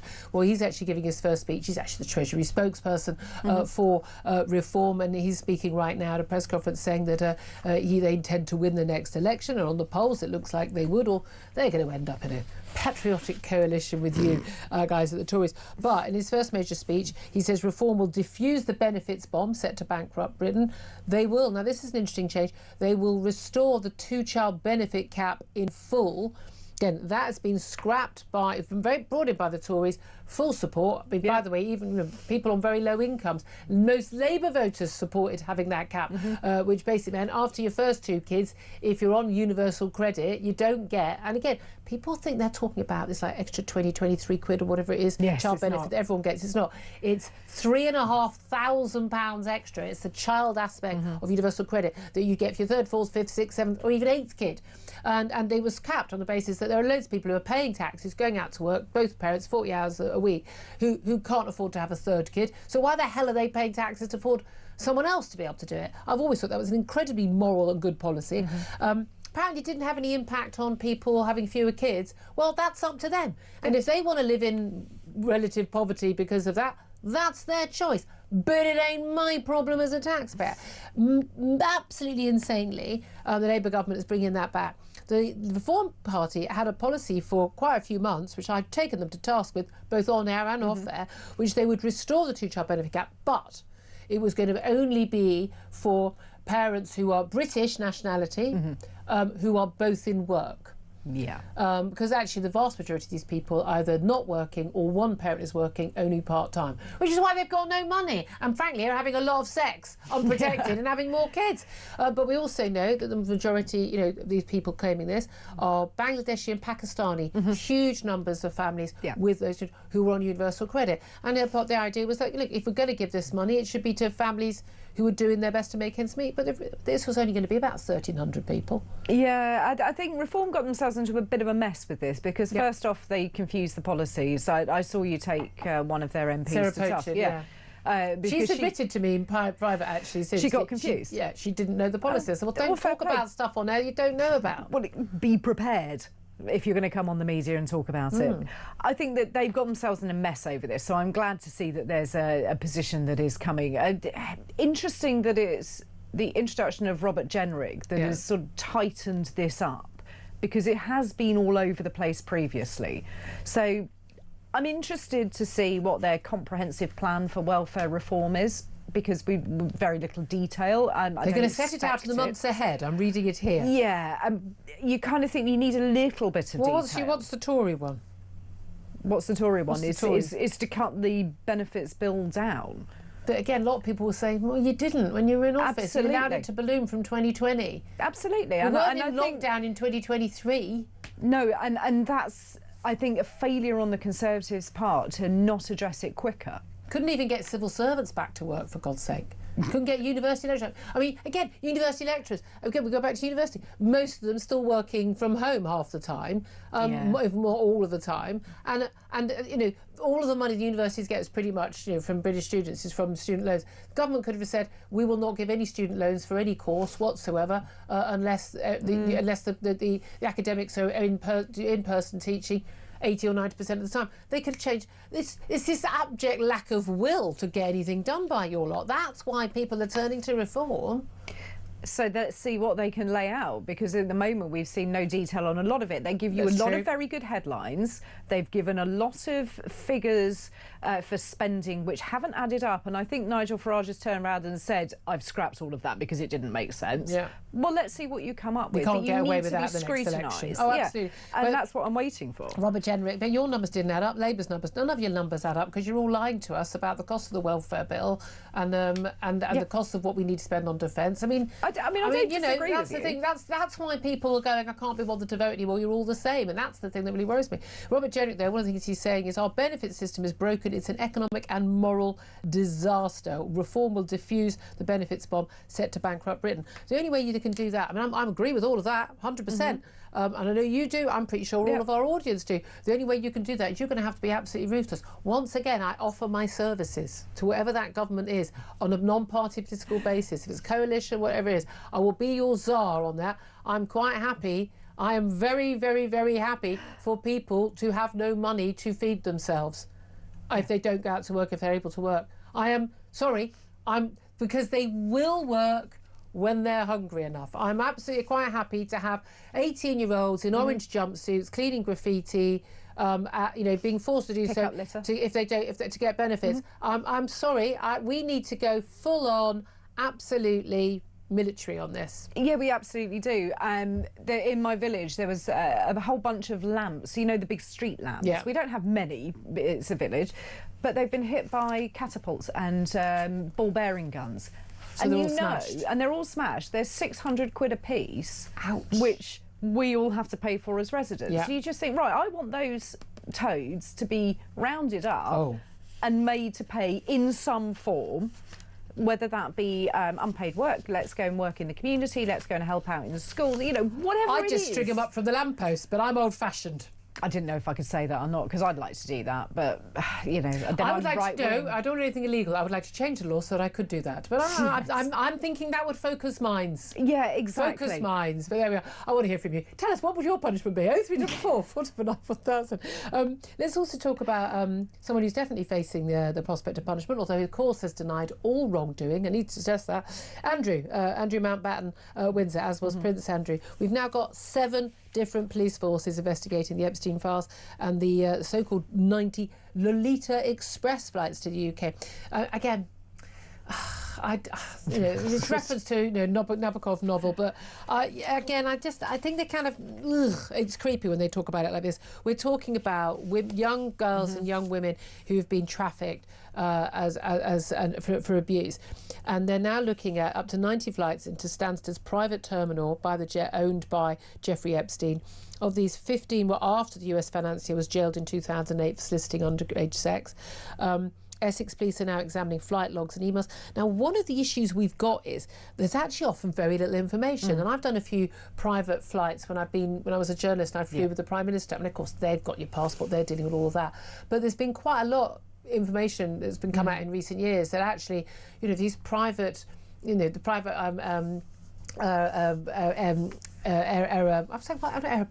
airports. What's the word? Airports, and their private sections. It's basically, you're rich. If you've got a private jet, come on through, no questions asked. And sometimes on these logs, they haven't even got someone's name. They've got, you imagine the amount of passenger detail you have to give in. You do one for Ryanair or EasyJet, and you get like one letter wrong, and then you have to pay 50 quid to check. I mean, come on. They're allowed to just put the word female. That's the flight log. I don't bloody well think so. There is clearly something going on. But 7 different forces, I mean, there will be no joined up thinking.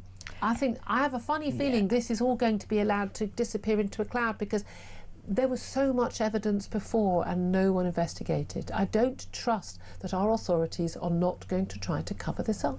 No, I feel the same way. You've got now a large number of police forces looking into something which there is, as you say, adequate evidence previously. No one did anything about it.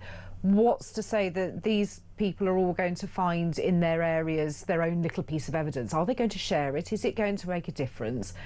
And what's it going to achieve at the end of the day? Are we now just wasting a lot of police time for no outcome?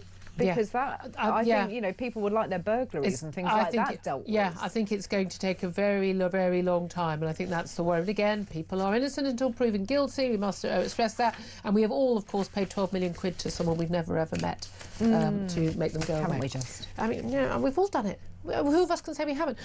Linked to that, by the way, police are arresting 1,000 suspected paedophiles every month on the threat of as the threat of child sex abuse worsens. This is according to the National Crime Agency, the NCA boss. This is Rob Jones. He said online groups had resulted in offenders' behaviour being rationalised as like-minded abusers are brought together by algorithms. This is happening not just on the dark web, this is happening on major social media accounts. And this is the scary thing. And I've interviewed brilliant authors of Joe Bartolt and Rob Jessel, authors of this brilliant book, Pornocracy. And I was sitting reading this book to a preview, you know, to a blurb for them. And I was sort of had my stomach, you know, churning over at what people are seeing and what is being normalised, particularly for young men and now young women as well, and how people are getting sort of driven from just, you know, pornography where a man and a woman have sex, or two men or two women have sex, to stuff that frankly is beyond anything we could want to even imagine in our own minds. And unfortunately, all of that kind of extreme end of viewing is now seen as not a surprise. I find it really frightening that how much we don't know about the online world. I mean, you and I are pretty good, technology-wise. Ish. For a middle-aged woman, I'm all right, but yeah. Absolutely no idea. My son has flicked through his social media account on one platform in particular, and I'm absolutely horrified. And he just looks at me and says, well, I don't follow it, but it the just violence comes and the up. sex, and it's when the sex and the violence are particularly when they combined. mix. It is very, very terrifying. And what our young people are seeing routinely, again, it's what's normalised, and that's when they end up normalising again. And they share it with each other as well. And the normalising of the paedophilia and the violence is just horrific. It really is. Look, your thoughts welcome on every topic we're talking about today. Give us a call. 0344 499 1000 is the number to call. We'll get some of your messages as well about joblessness. Lots more top guests coming. This is Talk.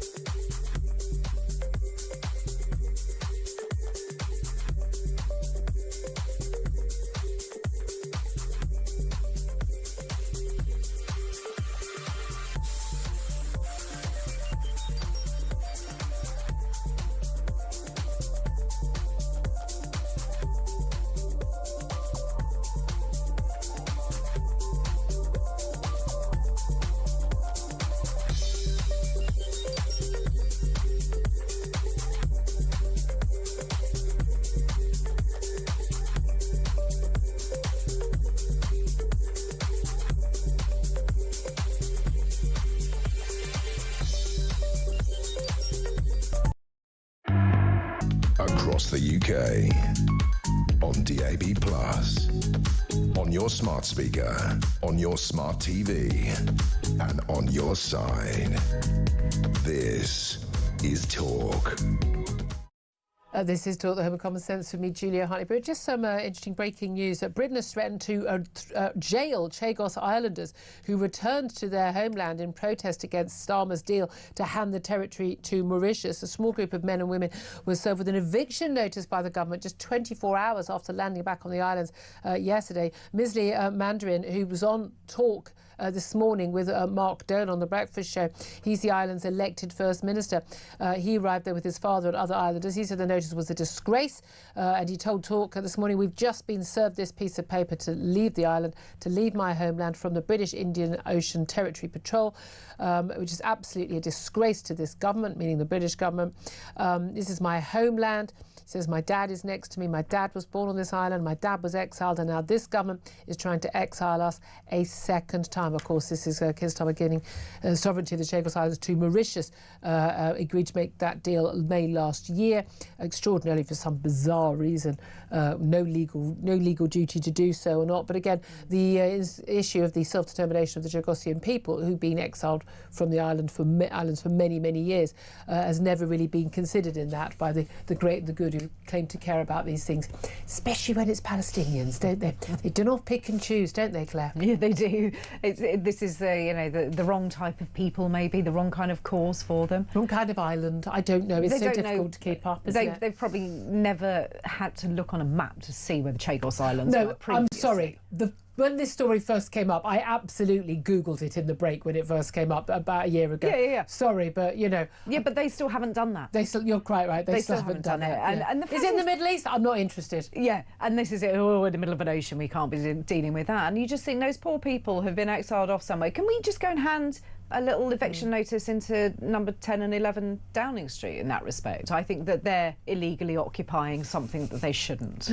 It's all bizarre, isn't it? Look, let's go to the phone lines. You're talking to us about joblessness, got lots of texts and messages as well. I'm asking, why do you think it is that we have a higher rate of joblessness here in Britain among young people than in the EU? Darren says, because the migrants are first on the list before the public. Too many low-wage migrant work visas, says Milo. Gary says, I grew up when jobs were few and far between, so I joined the army age 16. There are far too many young people who don't see the point in working. Nick says it's because we have a socialist government in charge. Things will be different under Reform and the Conservatives. Wasn't that different under the Conservatives under the last lot? No offence. Jamie says wages have stayed low while benefits are higher than ever. It's better not to work now. And that is the reality for a lot of people.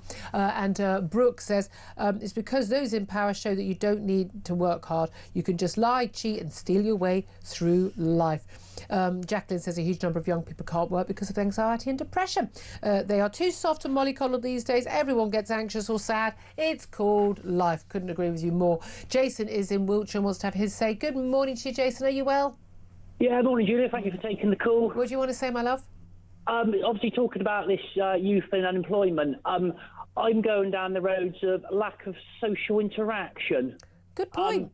How many kids your daughter probably wouldn't get away with it, and you wouldn't have got away with it with your mother. But go and sit up in your bedroom all day. They don't do nothing. They don't mingle with anyone. Yeah.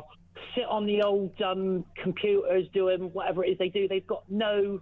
They don't know how to interact. They don't know. They can't look people in the eye. They can't walk in, shake a hand and just be normal because no one teaches them that. But again, that's a parent's job. Yeah, I suppose you could probably say it is, but like I said, it's, the social interaction. I mean, when I was a kid, with the family business, my job on a Saturday was that I had to wash the vans, I had to cut the grass, I got £1 for it. Yeah. Mind you, that was when £1 bought you a lot. I'm not that old.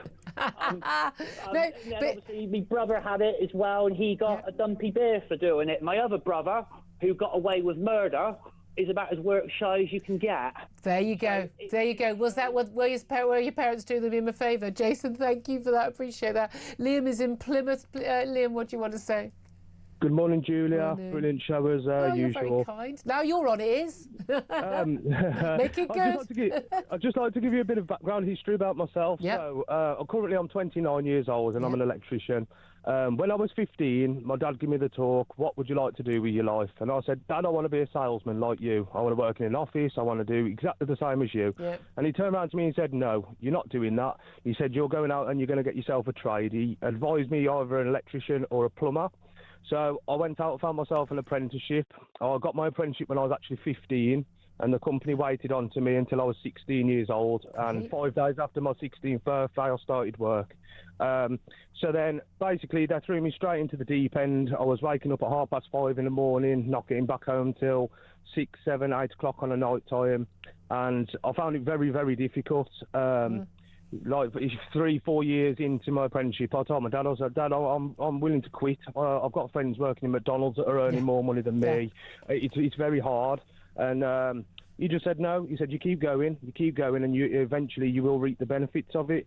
Then I eventually qualified. I'm a qualified electrician, but now I'm in a position where most days I earn anywhere between £300 and £500 a day. Thank you very much. I literally, when I was at school, there was about 10 of us that hung around together, and we're all still friends now. Yeah. I would say 8 of my friends, they all went to university, and none of them have got a job in what they went to study at university. Very interesting. And I, well, without being big-headed, I'm the biggest earner out of all of them. Good for you. And that's through a trade. And now what my dad also said is, if you wanted to go and get an office job, say, for instance, that office, the company was going into liquidation or something, and there was you and your friend opposite you in the desk.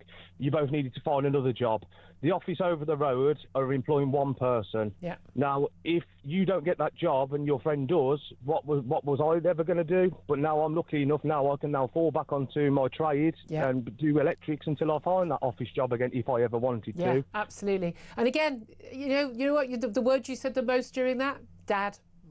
It was about a parent. It was about parents saying, "I'm going to make sure that you've got a good life, and I'm going to help you with it, with your work ethic and your values." And I would just like to say that without my dad, I would not be in the position that I'm in today. I'd probably end up in prison if it wasn't for my dad today. But I feel like I'm a successful young man, and I've got the whole life ahead of me. Is he still with us, your dad? Yes, he is. I mean, I tell you what. He's probably listening to talk radio. Hello, Liam's dad. You've done a very good job, sir, if you don't mind me saying. Congratulations. I mean, I can't imagine any dad being prouder than hearing that. That is as good as it gets. Liam, great call. Thank you so much. We never know, Claire. Our kids might talk about us like that one day. Yeah, I do hope so. Yeah, you should want your kids to. That's an amazing tribute. So. You know, it's an amazing tribute. Yeah. 11:36 is time. We'd love to hear your thoughts. We'll get the thoughts of the economics editor of The Spectator, Michael Simmons, up next. This is Talk.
Across the UK, on DAB+, on your smart speaker, on your smart TV, and on your side.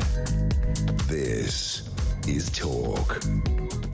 Good morning. Welcome back. 11:38 is the time. Let's go straight to my next guest, economics editor at The Spectator, Michael Simmons. Good morning to you.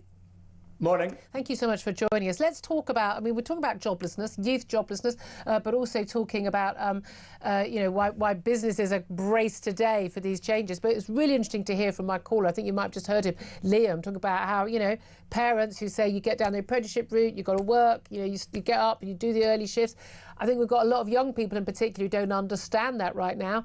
But businesses are facing it at both ends now, aren't they? What are the changes that have come in today in terms of the law which are impacting businesses and their willingness and ability to hire people?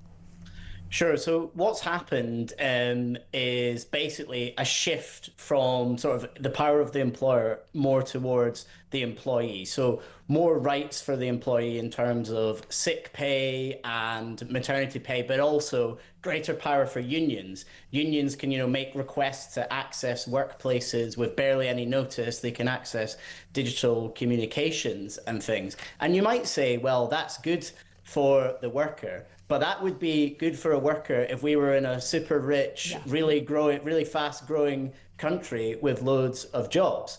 But actually, as you know, and all your viewers know, we're in a country where the unemployment rate is sticking up, where jobs are disappearing and we're not growing. And the result is that if you just add more legal risks, more costs for employers, they're not going to take the risk on risky candidates. They're not going to create jobs. And the people that lose out on that are young people, because young people, by definition, do not have, 10 years career reliability where they haven't, relentlessly caused trouble or sued their employer. So many employers who previously would take the risk on school leavers or graduates are just going to say, actually, no, I don't want young people when I can rely on less risky candidates. Yeah, I mean, it's so obvious. And again, we were talking earlier, and it does seem to be a recurring theme with this government, is that the fact that there's no one in this government who's got any experience running a business. They seem to sort of reluctantly, there's this talk about how they say they're not going to roll back on it, but they'll probably delay it. It'll be another U-turn on basically having the minimum wage be the same whatever your age. They've already brought it up by a significant amount and added employer national insurance as well from Rachel Reeves' first budget, which has meant huge extra cost to employing your last lowest paid employee, which meant businesses are either laying them off or not employing them in the first place. But they seem to be utterly surprised that if you add all these extra costs to an employer for employing somebody, they might not employ that person because they're not actually bringing that much value to the business. They literally don't make enough money from that extra person to make it worth their while to employ them. This has kind of blown their minds. They're like the worst kind of, Alan Sugar apprentice candidates who can't do basic profit and loss. Well, this is a bizarre and frustrating theme with this government. I mean, you talk about minimum wage there. We heard that last week, people like Andy Burnham and Ed Miliband trying to suggest that we're somehow a low-pay economy. It's not true. Our minimum wage is the 7th highest in the world when you compare it to sort of average incomes. And the same thing happens with economic policy after economic policy in this government. They announce something that anyone that's read even, a basic introduction to economics knows will backfire on the people it's meant to help. And everyone tells them at the time, don't do that. Everyone tells them and they say, no, you just want Tory austerity or whatever. And then, maybe a few months, a year later, the thing that everyone's warned was going to happen, in this case, increased joblessness that's particularly affecting the youth, happens. And luckily, they do seem to suggest they will U-turn, but it would be better if we didn't get into this problem in the first place. Yeah, it does seem utterly bizarre. And again, following down the route of sort of European-style workers' rights as well. I was saying earlier on the show, I'm all for trade unions and workers' rights. These are absolutely vital.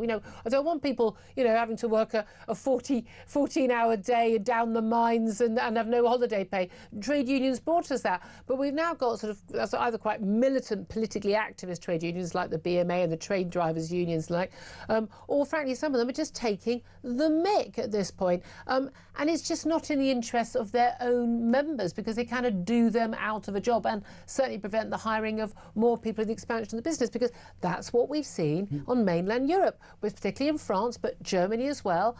Very high taxes, very high, huge protection for workers, but it just means that, certainly in France, at the margins, employers just don't want to employ anyone else. Well, exactly. And these unions and the politicians who speak up for them are kind of operating to kind of a dual delusion.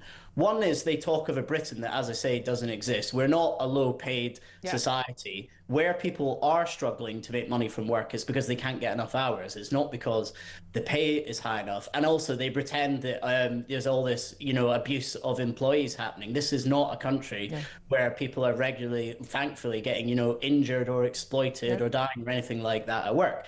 And then the kind of second thing that's at play here is I think the unions act in a sort of cartel way where they want to protect current workers and people who have been paying their union fees for decades, and they don't want to expand those industries. And I think that's not called out enough, that they don't want to create opportunities. It's a closed shop a lot of the time, isn't it? And in terms of youth joblessness, we've been talking an awful lot about, attitudes, and I've lost track of the number of employers having small businesses, not just people getting in touch on the show or on social media, but people I've met in business. I've gone to a lot of the events, just having a long conversation with people. And I remember so vividly a conversation with a guy who runs like a really well-known construction company. They'd hired me to sort of host an awards event. And he was saying he just tore his hair out. He was working class lad, came from absolutely nothing, did an apprenticeship at this company, had gone on to do really well. He was now the chief executive, multi-million pound business. And he says he's always tried to go back and get, give the same options to, kids. And he says, and over the years, it's just got worse and worse and worse. He goes, we go to like some areas, we put up the notes, we've got recruitment, we're paying them well, we're doing, literally, we either don't get enough people actually even applying, or if they apply, they don't turn up to the interview, or they turn up on the first day and then they don't turn up on the second day. By the end of the first week, we usually don't have anyone left. And he goes, and I know we treat people well. I came through the ranks. I make damn sure I'm offering these opportunities, and they don't want to work. We do have an issue, and it's something that Robert Jenrick is talking about as a reforms likely chancellor if they win. We need to have a complete basic revolution when it comes to our welfare system and the right of people to choose not to work. Yeah, I really don't know how we solve this. It's a tricky problem, clearly, for this government and for potentially a future... Is it tricky? Well, there's one thing... You have to be ruthless, but it's not tricky. No. We have to be ruthless. There is this one issue of changing incentives so to make it impossible that it pays better to be on a life of health-related benefits. But I think there's something that actually the tricky bit has to happen outside of government, and that's our kind of national psyche. I'm sorry to keep going back to this, but something clearly happened during the COVID lockdowns where I think we as a people became a lot more mentally weak. When, small ailments or small mental health issues before, you would have still gone to school, you would have still gone to work, you would have fought through it. Yeah. And we've changed in our psyche during those lockdowns at least, to say, no, actually, I'm going to not tackle this right. People are told not to go to work now when they're like that. I remember, when I was younger, if I didn't go to work, if I had a little bit of a cold or something, I might give it to other people. I probably caught it at work, but I don't get paid, so I still turn up. But it's very noticeable. This hasn't happened to anything like the same extent in other comparable countries that had similar lockdowns. It just hasn't. We are unique. Yeah, and I think there's still a question as why we are so different. I think this country, if you compare it to other countries in Europe, we've probably done a lot more in terms of talking about mental health, which I think initially was a well-intentioned thing, but it's gone too far now. And actually, we need to teach our young people, we need to teach ourselves, adults as well, just how to be more resilient. And I think that's the thing that governments are not going to be able to do on their own. That's going to require a sort of concerted national effort from parents, from school teachers, from employers. We all need to club together and just get some sort of British resilience back. Yeah, absolutely. Do you think that what we've heard from Jenrick this morning, Robert Jenrick, and what we've heard from Nigel Farage in his announcements of some of his front bench yesterday, Robert Jenrick says he's going to restore, he says the benefit system is an economic and moral disaster, and he says that basically they are going to, bring back stability to the British economy. Do you think that Reform have got any policies that could deliver that? Well, I think this is the Reform actually becoming a bit more economically mainstream. I mean, I've been very critical of some of the things they've said about Bank of England and wanting to scrap the OBR. And I think what Robert Jenrick suggested today are a lot more closer to centre-right mainstream. So yes, reform the OBR. Yes, make the Bank of England have a kind of wider membership in terms of who makes interest rate decisions. And I think this is a very clever play, really, because it's for them to say to people like the bond markets, to institutional investors, that don't worry, we're a fiscally and economically serious party. You don't have to have a sort of Liz Truss or Andy Burnham style freakout. Yeah, absolutely. Thank you very much indeed. 11:48 is the time. We're going to take a quick break and then we'll be back, and we're going to be talking about Rachel Reeves blocking defence spending and what is going on with those talks over possible ceasefire in Ukraine. The answer, probably nothing very positive. This is Talk.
Across the UK, on DAB+, on your smart speaker, on your smart TV, and on your side. This is Talk. Morning, welcome back to the show. 11:50 is the time. Just to let you know that Keir Starmer has been making some of his first public comments since, of course, we had that rather bizarre situation of yet another U-turn on local elections. But he's also decided to put his tuppence worth in now that Reform's Robert Jenrick has announced that the Reform Party would scrap the two-child benefit. Bring back in the cap. It's a complicated one. Basically, you're not going to get an extra £3,500 a year for every kid you have because you don't work hard enough to support the kids you've got. You're making everyone else work harder and pay more tax to pay for it. I would say a rather moral policy for that. Policy I completely agree with. Certainly the Conservatives are and have always been clear. But Keir Starmer's just posted, shameful. He can talk. Shameful. I'm incredibly proud that this government has scrapped the cruel two-child limit, although, of course, he did actually punish MPs who voted for it, first of all. Reform wants to push hundreds of thousands of children into poverty. No, that policy doesn't push children into poverty. No, parents not working and having more kids than they can afford pushes children into, very crucially, relative poverty. They're not scrabbling for food in the street. Their parents just don't work hard enough and they have too many kids, and I'm sorry, they don't have the right to expect everyone else to pay for them. Claire? Yeah, I'm totally with you on that. If you want to have more children, then be my guest, fill your boots. Yeah. I'm not going to cough up my hard-earned cash. Do some overtime if you want to have 4 kids. Get a second job or a third job. I mean, at one point, get a job. Given a lot of these people don't even work at all, by the way. Mums nearly usually don't. Well, that's your choice. But I ain't paying for it. No. A policy, by the way, that cap supported by the majority of Labour voters. Keir Starmer, you are so out of touch. I know it goes down well at your little Islington dinner parties when you patronise all the people who are poorer than you, but seriously, you're totally out of touch. Right, let's talk about something else. Let's talk about Rachel Reeves, the Chancellor, apparently totally out of touch with the realities of the world we're living in right now and is blocking extra spending on defence, which many experts are saying we need not in 2030s, not in the next 5 years, but now. Well, Sean Bell is a military and defence analyst and joins us now to talk about that. Good morning to you, Sean. Morning, Julia. Thank you for joining us. So we're told that it's the Chancellor blocking this. The reality is, if the Prime Minister wanted the money to be spent, it would be spent. But we are talking about what sort of sums of money here? Well, we're talking about significant sums of money, and it's worth setting some context here, Julia. There was a strategic defence review after the government came into power, did a defence review that created a vision for what defence needed. That was published in the summer of last year. Now, vision without funding is hallucination, so you need to have some funding mapped behind that. The Defence Investment Plan was therefore meant to be produced in the end of autumn last year. We still haven't seen it, and we do understand now there's a lot of fighting going on because, bluntly, there's very little money. It's all about choices, and I think whilst Keir Starmer's been making big announcements on the world stage, Rachel Reeves is turning around and saying, where's the money going to come from? Which is a fair question, because at the end of the day, we can't borrow anymore. We're going to probably have to put tax up or cut spending somewhere else. And neither of those is politically very comfortable. But the reality is not spending the money is also going to be a lot more uncomfortable for us, isn't it? Because something's been very clear, all these, the Munich Security Conference, all the meetings of defence chiefs, the G7 meeting, again and again, it is really, really clear that Europe is going to have to stand on its own a lot more in terms of defence. And we're going to have to start spending the sort of serious money that America's been spending for years. I think you're absolutely right, Julia. I mean, in the Cold War, I started my military career in the Cold War. We were spending over 4% of our GDP on defence. That's gradually drifted to 2%. We've sort of relied on NATO, particularly relied on America, where they've continued to keep their spending. Now we've got this ridiculous situation. America spends more money than the rest of NATO put together, and we've largely been living under their security umbrella. And they've turned around and gone, hang on a minute, we're not happy with that anymore. NATO needs to become more European. You need to step on your own 2 feet.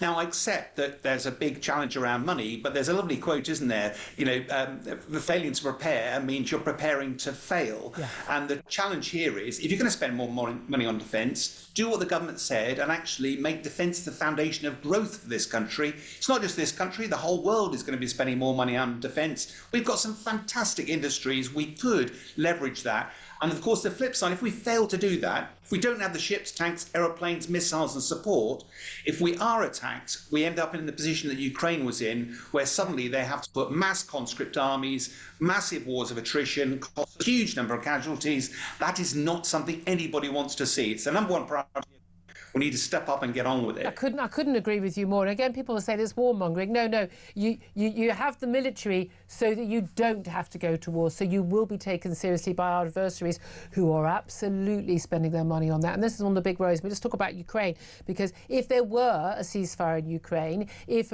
Russian resources were not tied up in Ukraine in the way they have been, the reality is, there's a very big risk that Vladimir Putin, whose economy and whose presidency is now completely reliant on war, basically a war machine, that he would turn his attentions elsewhere.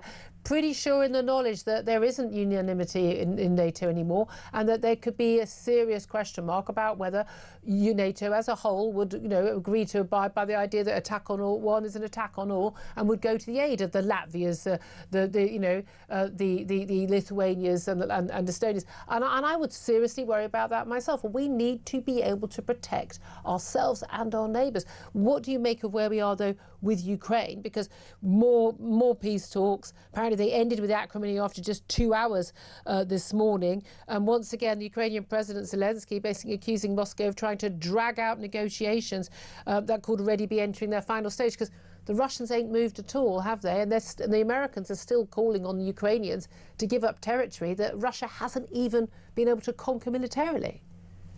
Yeah, I mean, the talks is fascinating, isn't it? I mean, I've been commenting on this war for the last 4 years, and it's a horrible period of time. The harsh reality is talks only happen when both sides are genuinely interested in talking. Yeah. What's pretty clear is President Zelensky is having a lot of pressure put upon him by the US president to capitulate, to effectively surrender.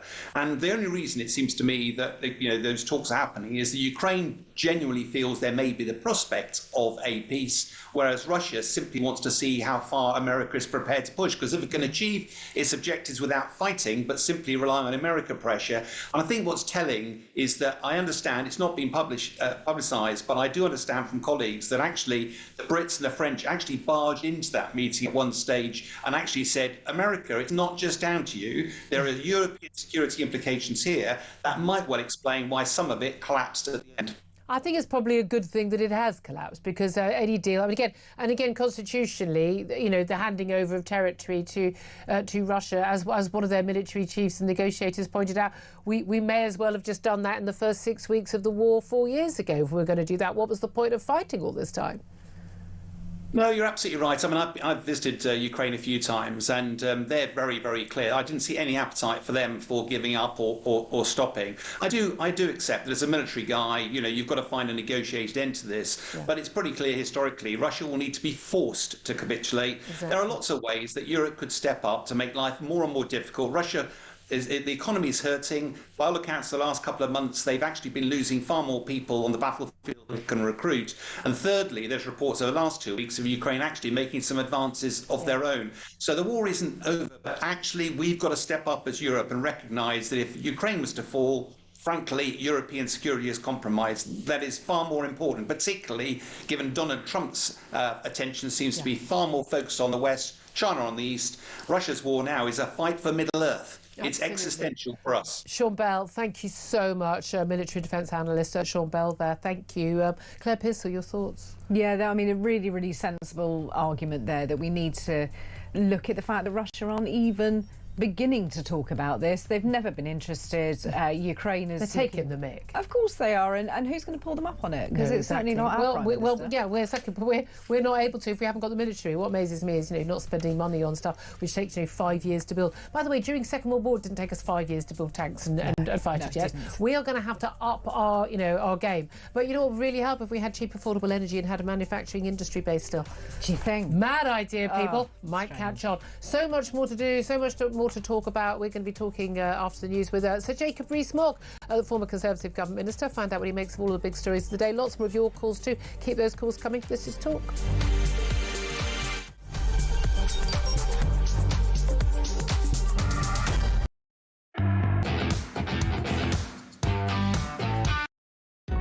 Across the UK, on DAB+, on your smart speaker, on your smart TV, and on your side. This is Talk.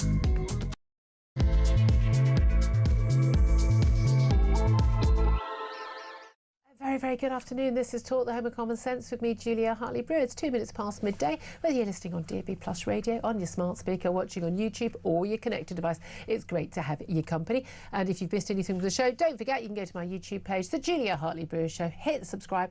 You never have to miss a thing.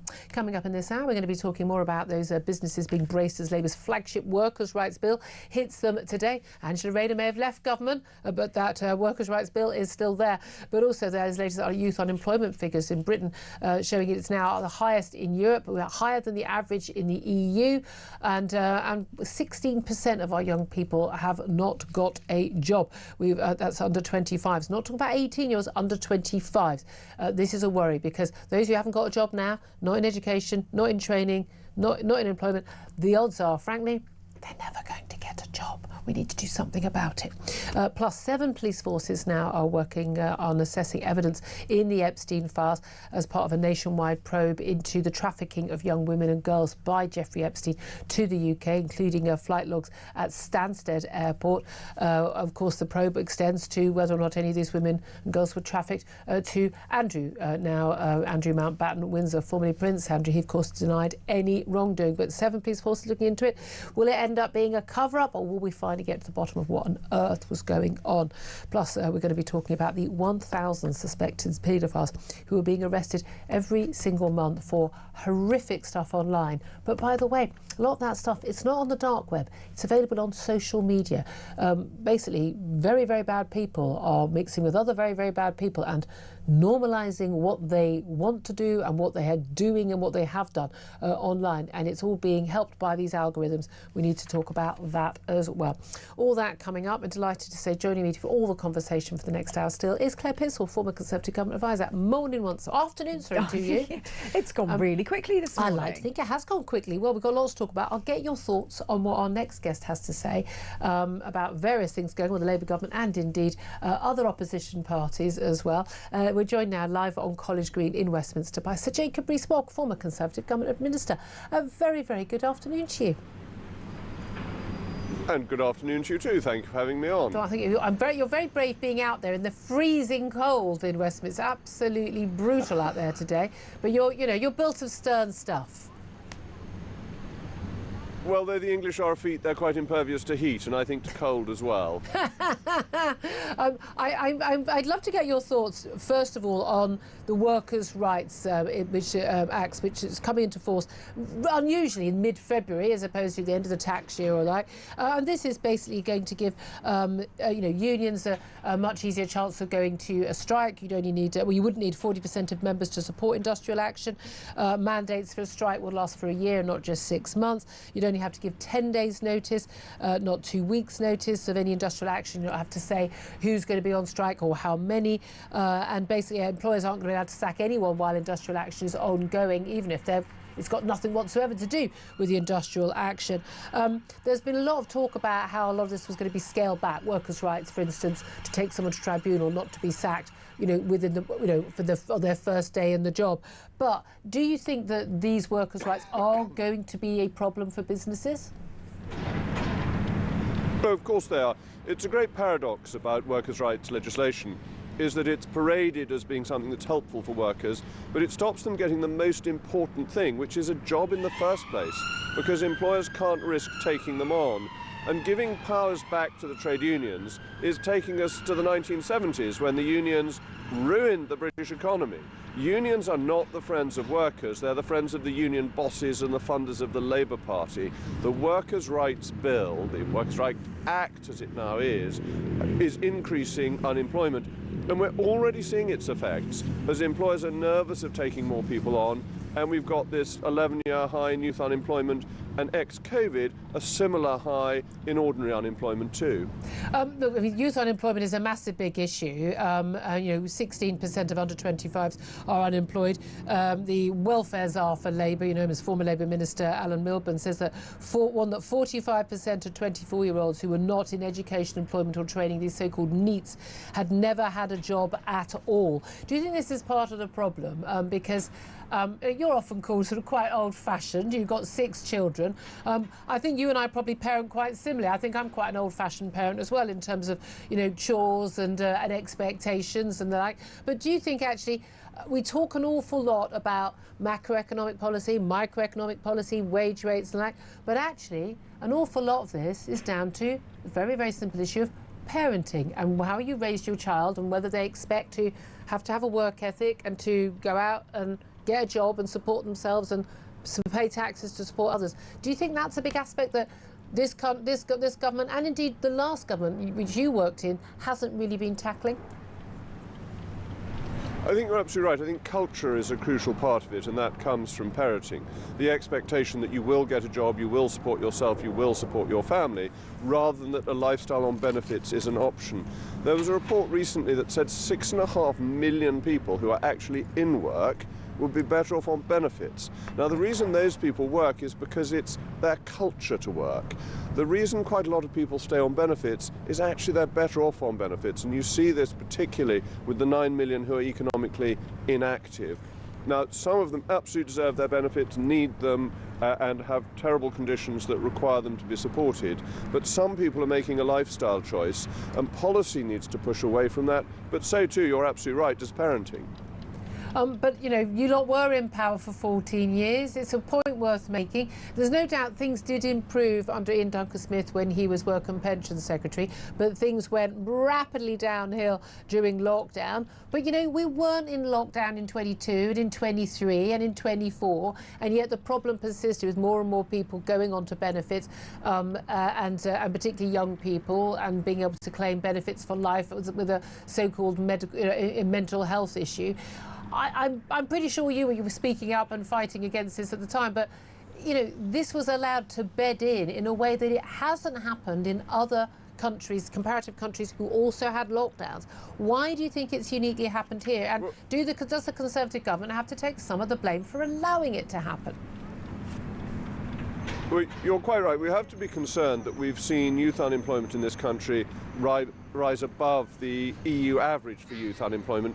We used to be able to point to Europe and say they've got a terrible youth unemployment problem and we've managed things better. And you're also right that Ian Duncan-Smith got people off welfare and into work. And the number economically inactive went down from 9 million to 8 million. Unfortunately, post-lockdown, we carried on with all this working from home nonsense and doing things remotely. And that was done for the assessments of people's eligibility for welfare. And I'm afraid that just meant more people got welfare. And this was a whole problem. You may remember, I tried to get people back into the office. With your little post-it notes asking to hope you'd see them. Where are you? That's right, get back to work. And we've got a lot of idlers, I'm afraid, who are still working from home and not doing their jobs. We need people back in the office. We need face-to-face interviews. When tests were introduced in 2010, a significant number of people who were called for assessment for disability benefits didn't turn up for the interviews because they knew they wouldn't be eligible for them. That process needs to happen again. I absolutely accept that post-COVID, things weren't reinstituted as they should have been, in spite of my best efforts. But why weren't they? Because I think Robert Jenrick, who was a Conservative minister, is now with Reform and is now their Treasury spokesman. He has said that our benefit system is broken, he said this morning. It's an economic and a moral disaster. And he says Reform will defuse the benefits bomb set to bankrupt Britain. I mean, he's completely right, isn't he? He is right, and I think there's another thing we should discuss on benefits, which is, it seems to me it is deeply unfair that in April benefits will go up in line with inflation whilst tax thresholds are frozen. So the people who are paying for the benefits will be worse off in real terms to protect the people who are on benefits. That's so unfair on people who are just paying tax, or on the working poor. Now, Reform have been a little bit confused for a little bit about whether they supported the two-child benefit cap that was brought in by the Conservative government. Your party has been very clear they support that cap. And bearing in mind, I need to stress to people, because certainly certain people I've argued with don't seem to know what it is. This isn't the 23 quid or whatever it is these days that you get for each child you have. And, you know, as a father of 6, you'll be aware of that. It's the 3,500... No, I don't get it. Too high an earner. There you go. That gets taken away from you. Okay, Yeah. well, quite rightly, I think. £3,500 a year for those who are on universal credit for every child that they have. Currently, well, until now, up to 2 children. And then Labour have taken that cap away, so you can have it for your, 3rd, 4th, 5th, 6th, 7th, 8th, 9th kid, if not. Most of these people who are getting this extra money, certainly 2 of them are not in work. Usually one of them is only, if they're either not working at all, or one of them is only working part-time, which might explain why they don't have any money and need that help. But as a result of the announcement for Reform to say they would restore the 2-child cap on benefits, full stop, there wouldn't be any different things for British people or those who are working full-time. They're going to restore it, same as the Conservative policy as it's always been. Response from the Prime Minister: shameful, he has tweeted. I'm incredibly proud that this government has scrapped the cruel 2-child limit. Reform wants to push hundreds of thousands of children into poverty. What do you say to that? Well, the Prime Minister's talking through his hat, and it's of course another of his U-turns, because when he came into office he was carrying on with the 2-child policy, then he got held to ransom by the left of the Labour Party and he changed the policy. So he's got no credibility on this issue at all. And again, it's an issue of fairness. If the people paying taxes who have 2 children can't afford to have a 3rd, why should they pay more taxes for people who are on benefits to have more children? It's desperately unfair on those people who are producing the income the country needs to exist. And that seems to me to be fundamental. As it happens, I think we need a real reform of child policy to encourage children across all income levels, a fundamental change, which is where Reform was. But until we have that, the 2-child policy, the cap, is a fair and justifiable one. It's interesting you said that. Look, there's no doubt at all you're doing your bit to repopulate the country. We've got a demographic crisis. You've got the 6 years. I've only got the 1, started late. Claire's with us. She's only got the 1. There's been a lot of talk recently about the need. For years, we must have fewer children because human beings are terrible for the planet. Load of absolute nonsense, Malthusian nonsense, that we couldn't feed everybody. We know that actually the demographic crisis facing Western nations, and indeed the globe as a whole, will be, in the next 50, 100 years, the fact that we're not having enough children, we're not replacing ourselves, and we haven't got anyone to go into the workforce to look after the rapidly ageing demographic of our society. What policies would you support to do that? Because I don't want to go into details of anyone in particular because there's by-elections, but there's been criticism of, anyone suggesting we should have policies that encourage women to have children, particularly to have them younger when they're more fertile, is sort of Handmaid's Tale territory, where women are only seen as basically, units of pregnancies. What do you think would be a good thing? What would work and what would be socially and morally acceptable? Well, I think one very straightforward thing would be to have transferable tax allowances, which Nigel Lawson wanted to introduce, which would mean that if you've only got 1 earner, you're not heavily penalised in the tax system, which would help people who, sometimes it's the mother going out to work whilst the father looks after the children, but allows families to look after their children themselves. Yeah. We currently have a very odd system in this country where the taxpayer will give you money for your children to be looked after by anybody other than a member of your family. Yeah. So we are hostile to family life. We need to encourage family life. You're better off on benefits and you're better off in the tax system if you are single than if you're married. Yeah. That clearly doesn't make any sense. And I think we need to recognise that the costs of children should be understood through the tax system. So I think there are things you can do. I also think there's the great tragedy of 300,000 abortions. If we hadn't had those last year, we would be just below replacement level. So that's one of the too little focused on issues. Wow, you come from a religious perspective on that. I don't think abortion is ever a good thing. I think it's I value the sanctity of life. I do. You're philosophically life is fundamentally important. You are philosophically consistent on that. But in the case of, and I know increasing seeing up, whether it's a teenager who's starting out in life and has got pregnant accidentally, whether it's, and it's increasingly the case, it's women in their 30s who've already got 1 or 2 kids. They can't afford to have a 3rd, or the marriage is shaky shaky, or they can't afford another bedroom, and they are aborting. You think they should just have a child they can't afford to have, or they don't want to have? Of course I should. Of course I should. I think you've got to remember there is a second life involved in this, and it is being killed, and I think that is quite wrong. I think it's one of the great tragedies of the modern world. It's exactly the same as the ancient Romans putting unwanted children on the dung heap, and this approach to life is having profound consequences. But no, people in their 30s who are expecting another child should rejoice at the creation of new life, and it does come to a point that we should have a society that supports new life.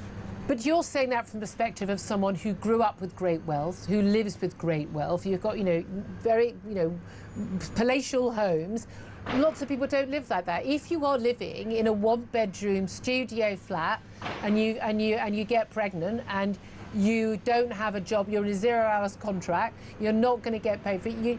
If the pregnancy was an accident, saying that those pregnancies should go ahead, and you're not saying women should be forced to go ahead with those pregnancies, are you? I think it is right to go ahead with the great gift of life, with a pregnancy that happens. Are you saying that killing babies is evil? Let's not muck about on this. I'm with killing you. Babies is evil. I think it's fundamentally wrong. I completely understand, and the philosophical moral arguments there, you are absolutely consistent, and I've got no, that's a completely legitimate and consistent moral view and philosophical view. But would you, because of that view, murder, killing someone is wrong in law once they are born. Killing a newborn baby is against the law, but killing a baby, in your terms, aborting a baby is not against the law up to a certain point.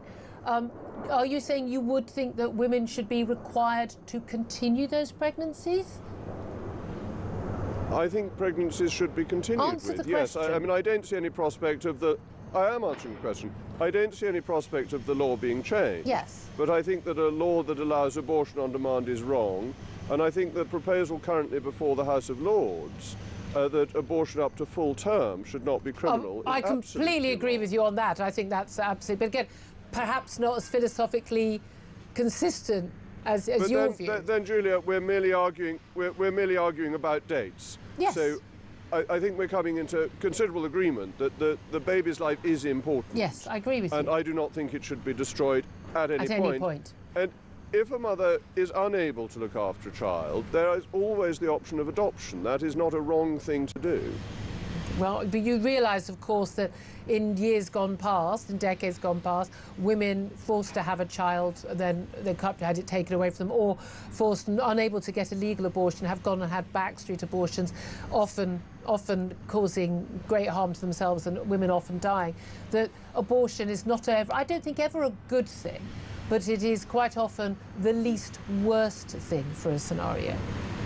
You see, there I would disagree. I think destroying a life can never be the least worst thing, that you're killing the baby, and that is fundamentally wrong.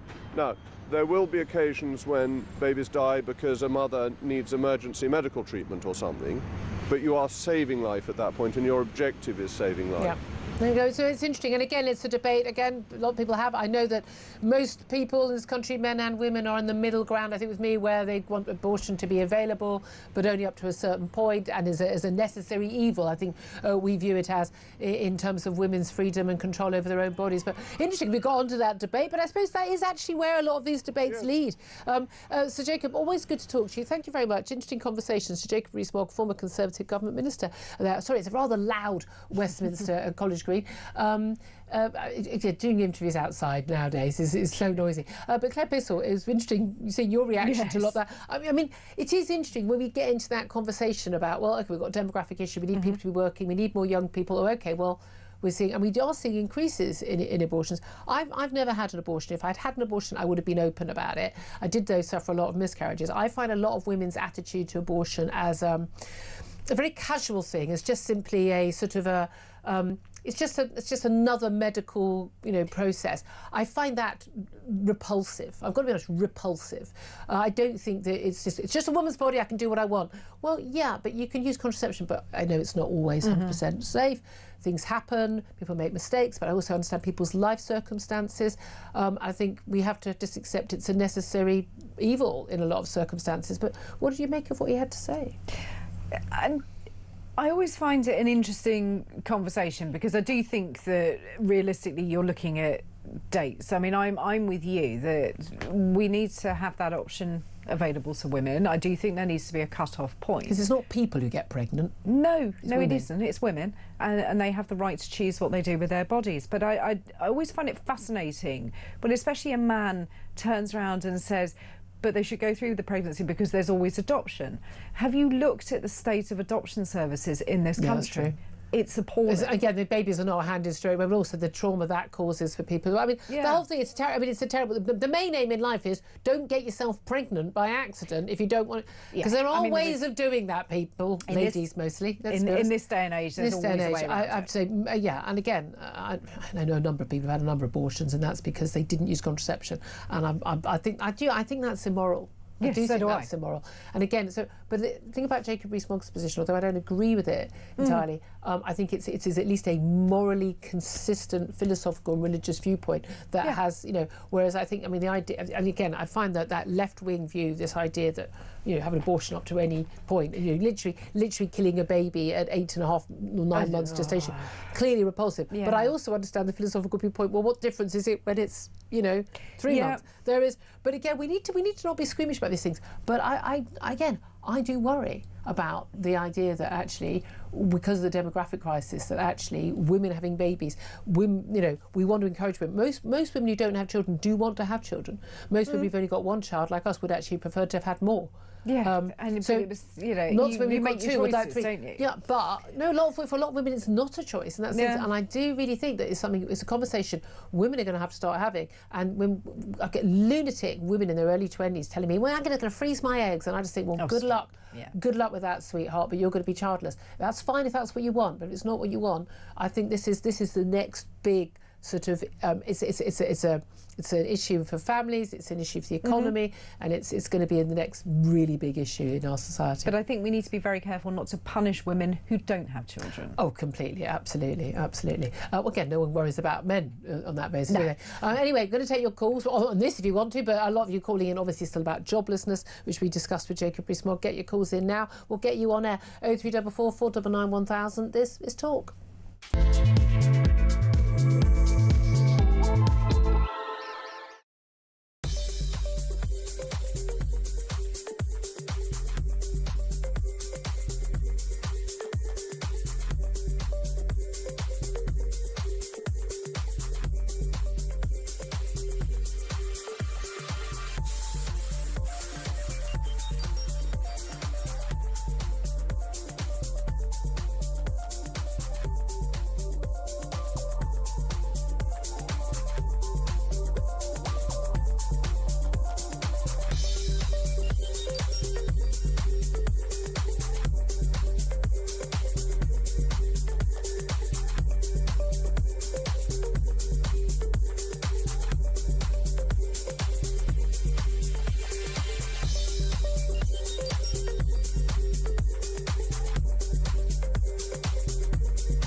Across the UK, on DAB+, on your smart speaker, on your smart TV, and on your side. This is Talk. Good afternoon. This is Talk, the home of common sense. So we ended up having a random conversation about abortion on a show where we're mostly talking about joblessness. But there we are. Jeff is in Bedford. He's got in touch on 0344 499 1000. I'm asking you, Britain has a higher rate of joblessness among young people than the EU average. Why do you think that is? Some fantastic calls. So hope you keep the standard up. Jeff, good afternoon to you. Well, so do I, Julie, and hello to Claire. You make a great double act. Hinge and bracket. Cagney and Lacey. Who are we? Yeah, well, it's very enjoyable to listen to all the points here. It keeps us staying out here. But my view, I'm 73, Julia, but I've still got a brain that works. And my feelings for young people, I look back when I was 17 leaving school, I went to a secondary school, but luckily I worked in my career with 3 blue chip companies and ended up with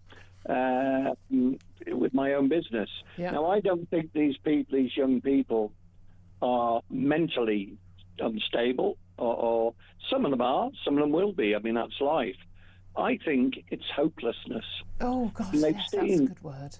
And they've seen their parents struggling to pay the bills, pay the mortgage, do this, do that, keep them, on a straight path. And where's the backing coming from? Well, it isn't, is it? We look at what our governments have done over the years, and I'm not going to mention anyone in particular because I know we're near election time, but just look at the quality of people that are showing our young people how to experience life. It's a bloody disgrace. Sorry. That's a good point, yeah. Can I just say that you think about the hopelessness, I wonder if it's not seeing their parents struggle so much as they can say to their parents, oh, it's all right, you didn't come out of uni if you went to uni with a load of debt, or you weren't expected to have a degree and a load of debt just to get a job that doesn't involve in any way a graduate degree. You were able to buy a home for 4 or 5 times your salary, not 10, 12 times now. You were able to, to buy a car, you were able to get a job, and I'm going to work 10 times as hard, and I'm not going to get the pension, I'm not going to be able to buy a home, and they just feel like, what's the point?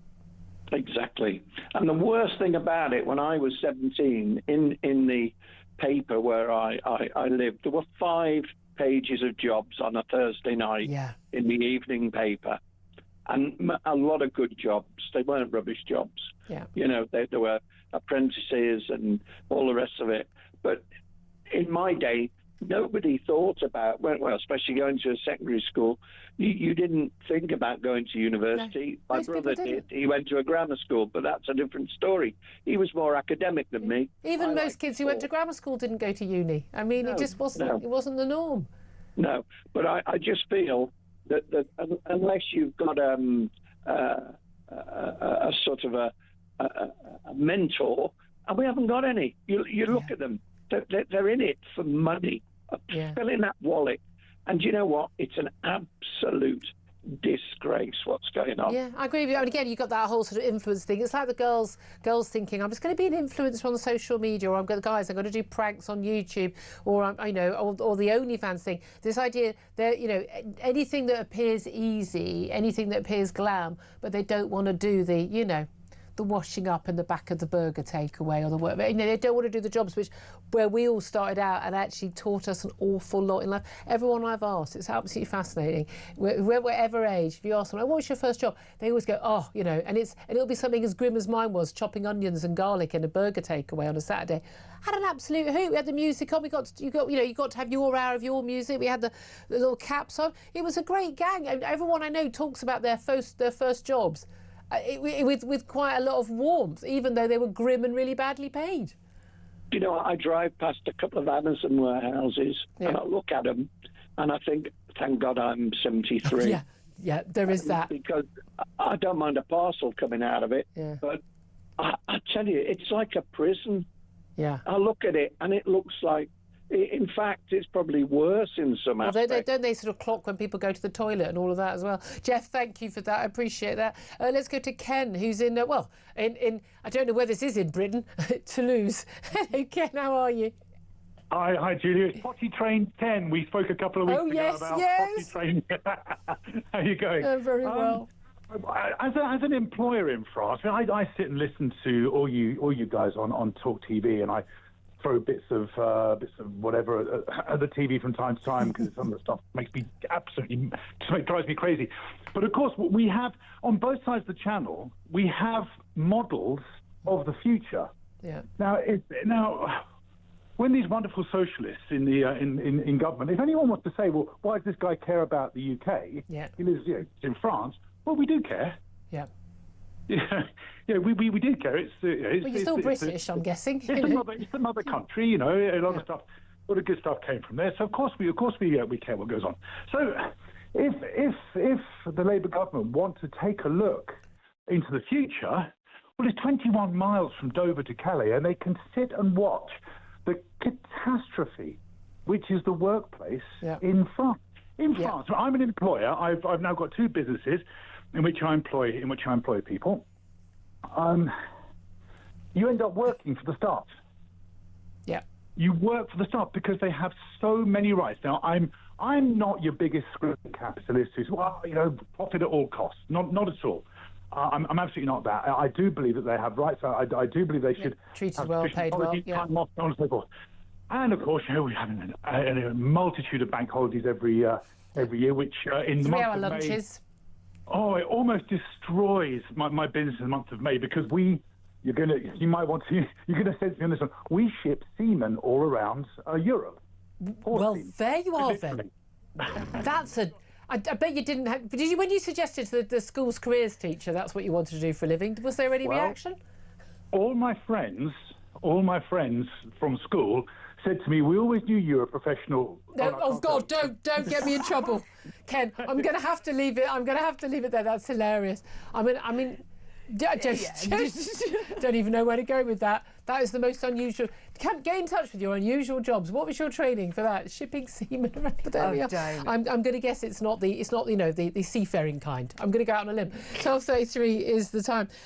Just going to let you know, breaking news: 6 people have been taken to hospital after 2 buses, big red double-decker buses in London, have collided, and one of them hit a theatre in South London. Emergency services were called to a Newington Causeway just after 8 o'clock this morning. After the crash, one of the buses smashed into the window frontage of Southwark Playhouse Borough, and they've treated a number of people at the scene, 6 of whom have been taken to hospital. But I mean, certainly the footage is looking like quite a serious crash there, extraordinary. Let's take a quick break. Up next, we are going to be talking to the historian and royal author Andrew Lowry about the latest developments in terms of all the different police forces who are now looking into the Epstein files, and particularly how they pertain to, as was Prince Andrew in particular, those so-called Lolita Express flights on Jeffrey Epstein's jets to various airports in London. Who and what were they carrying? This is Talk.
Across the UK, on DAB+, on your smart speaker, on your smart TV, and on your side. This is Talk.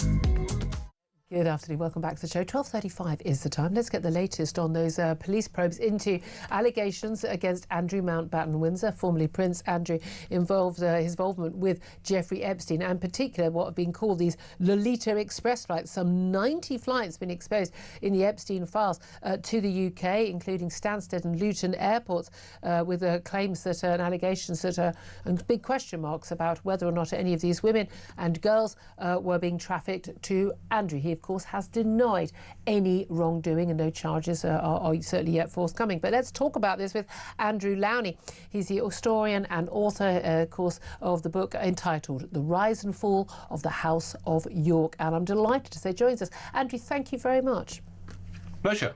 Really good. I mean, listening to and watching everything you've been saying, you're obviously on breakfast most days with JK talking about this.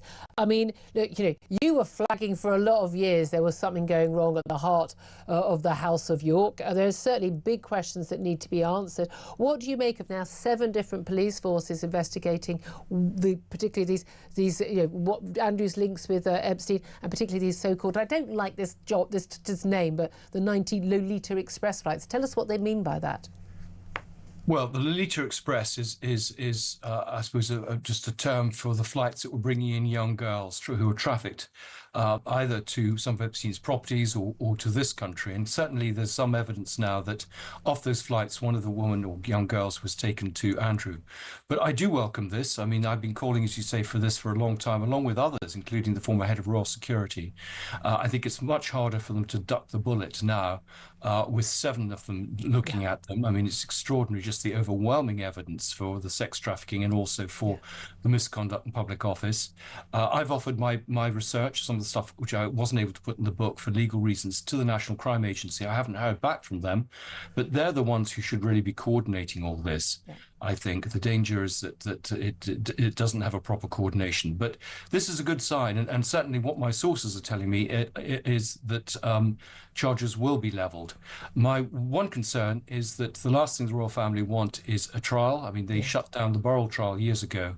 So are we going to have a trial, or are we going to have Andrew disappearing to the Middle East, rather like King Juan Carlos of Spain did, and avoid facing justice? I think there are a lot of questions, not only for the police, but also for the government. Why have they basically tried to, successfully prevented me from seeing any of the papers relating to Andrew's time as a trade envoy? I mean, I've been trying under FOI for 6 years now. And also, I think the palace have questions because they knew what was going on. I know that they were suppressing the story. They were using strong-arm tactics on the press. And the BBC today levelled a series of questions which they've refused to answer.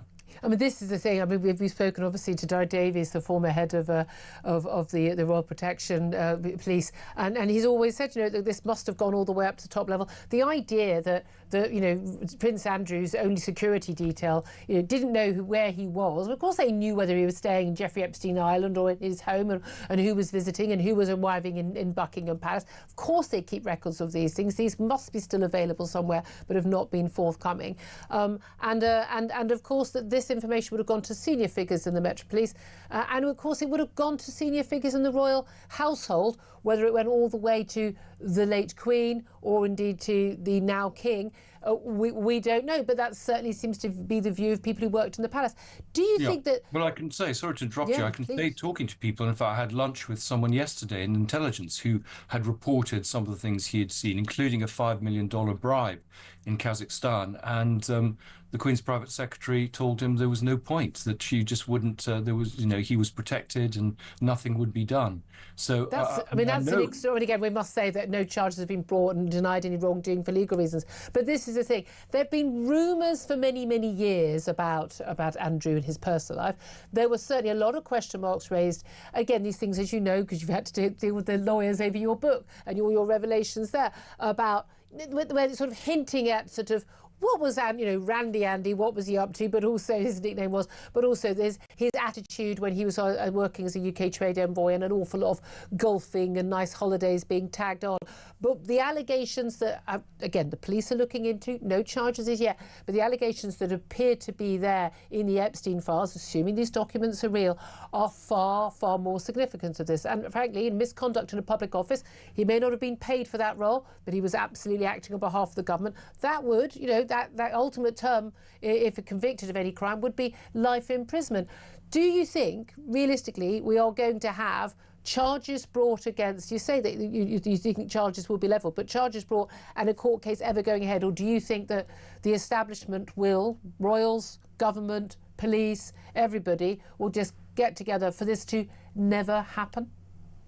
Well, I hope that's not the case. I mean, I think there's quite a lot of public anger about this, that there's one rule for the royals and one rule for everyone else. Yeah. So, you know, I've been told that they are looking at this carefully, which is why there is a slight delay. They want to make sure they've got their ducks in a row. I mean, I just correct you there. I mean, he was paid. The Queen gave him £250,000 a year. He claimed... Well, he wasn't paid by the government, though, was he? But no, he was. He got huge expenses for these trips. I know expenses. I thought you said the Queen paid him, though, but that wasn't... I thought he... No, the Queen, he was paid a stipend, and he also claimed expenses. Right. And he was putting on those expenses things like the masseurs. Yeah. And those were being pushed through. Yeah. So, I mean, you know, he was tasked by the Civil Service, by the Foreign Office and Department of Business and Trade. But yeah, the authorities have been very keen to move on Peter Mandelson, less keen to move on him. Again, just to pick you up, I mean, these allegations are clearly very, very serious, but they're also absolutely back up everything I found in my 5 years of research. And, you know, the question has to be asked, why, given I produced plenty of evidence when the book came out in August of both the sex trafficking and the misconduct, nothing was done at that stage, or indeed before, because some of these stories, as you say, have been appearing in the press for years.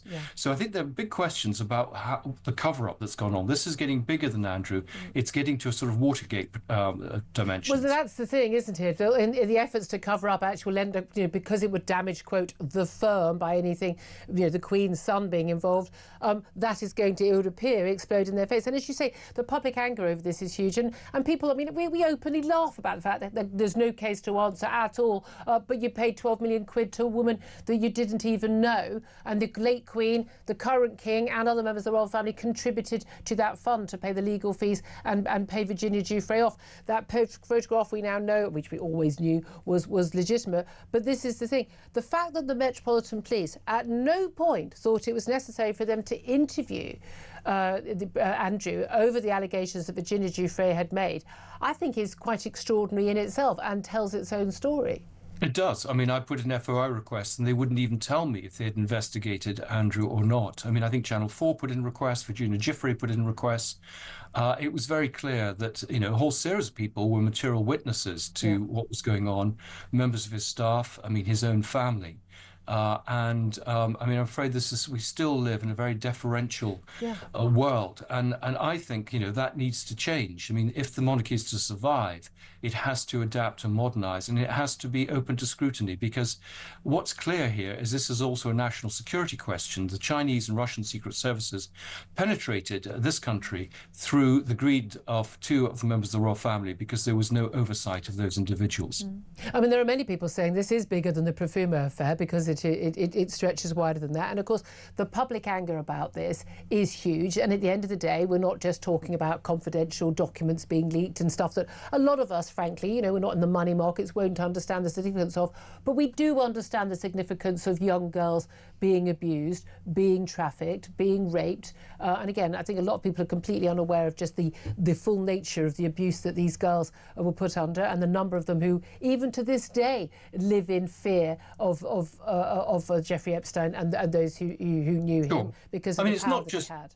Insider information, it's treason, and it's financial corruption at the heart of the royal family, by a son of a monarch, a brother of a monarch, abetted, I have to say, by a former monarch and possibly by a present one. Yeah, I mean, there's always been a lot of love and a lot of respect and deference to the late Queen Elizabeth, and a lot of understanding that this was her favourite son, and mothers often don't want to believe the worst of their sons. There's no doubt at all that King Charles now and Prince William have long wanted Andrew to be cast aside and stop damaging the firm, damaging the royal family as an institution.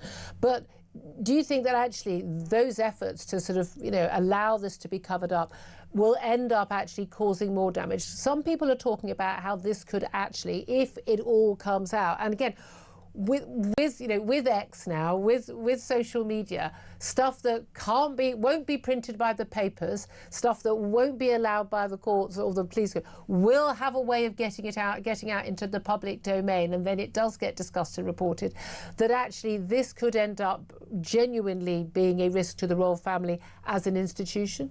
Well, it's an opportunity for the royal family, as I say, to reform itself. I mean, if it's to survive, it has to address this issue, because if they don't, they're in big trouble. I mean, I'm sure William has no involvement in this, but I mean, I'm afraid the present monarch does. And they have tried to, I mean, you say he's tried to deal with it. I mean, he's given some fine words, but actually all the actions once it was in the public domain, all the actions that I know about are actually about shutting this story down for many years. And that is not going to work in the age of social media and a less deferential press. So, I mean, if they are, it's far more serious than Profumo. I've wrote about the abdication. This is the most serious crisis in royal history in the last, I don't know, 2 centuries. And it could lead to the end of the monarchy, and it needn't if they were to actually bite the bullet and face up to it. I mean, there would be a lot of problems for an initial period, but I think it would then, the slate would be clean and they could start afresh. And I think possibly it may mean that the king has to step down. He's too complicit in what happened, and whether they use the excuse of his illness or whatever.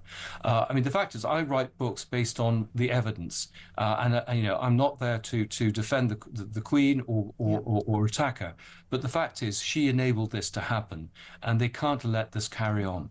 It'd be nice if royal correspondents had been doing their job the way that political respondents probe and question politicians over the years, instead of turning up and thinking they were at a cocktail party at Buckingham Palace for many years. Andrew Lowndes, absolutely superb to talk to you. Thank you so much. Historian and author of entitled The Rise and Fall of the House of York.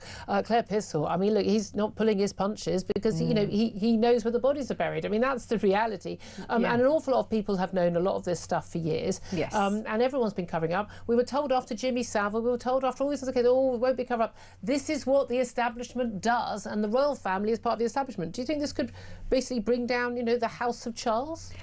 I hope it doesn't, because I'm a big fan of the royal family, but I do think that Andrew's right. Well, if you're a big fan of the royal family, you don't want someone at their head on the throne who's covered up. And that's my point. I think this is the absolute opportunity to reform the monarchy going forward, and if that means that King Charles has to stand down, abdicate, do whatever, then absolutely that's what has to happen, and hand it over to the next generation. Okay, well, I'd love to hear your thoughts on all that. We haven't got much time though. We're heading to the top of the hour, of course, and of course we'll take a quick break now, and then we're going to be talking about just one final story, absolutely horrific story. 1,000 suspected paedophiles are being arrested every single month, but the stuff they're being arrested for and what they're doing, it's not on the dark web. A lot of this is basically out in plain sight.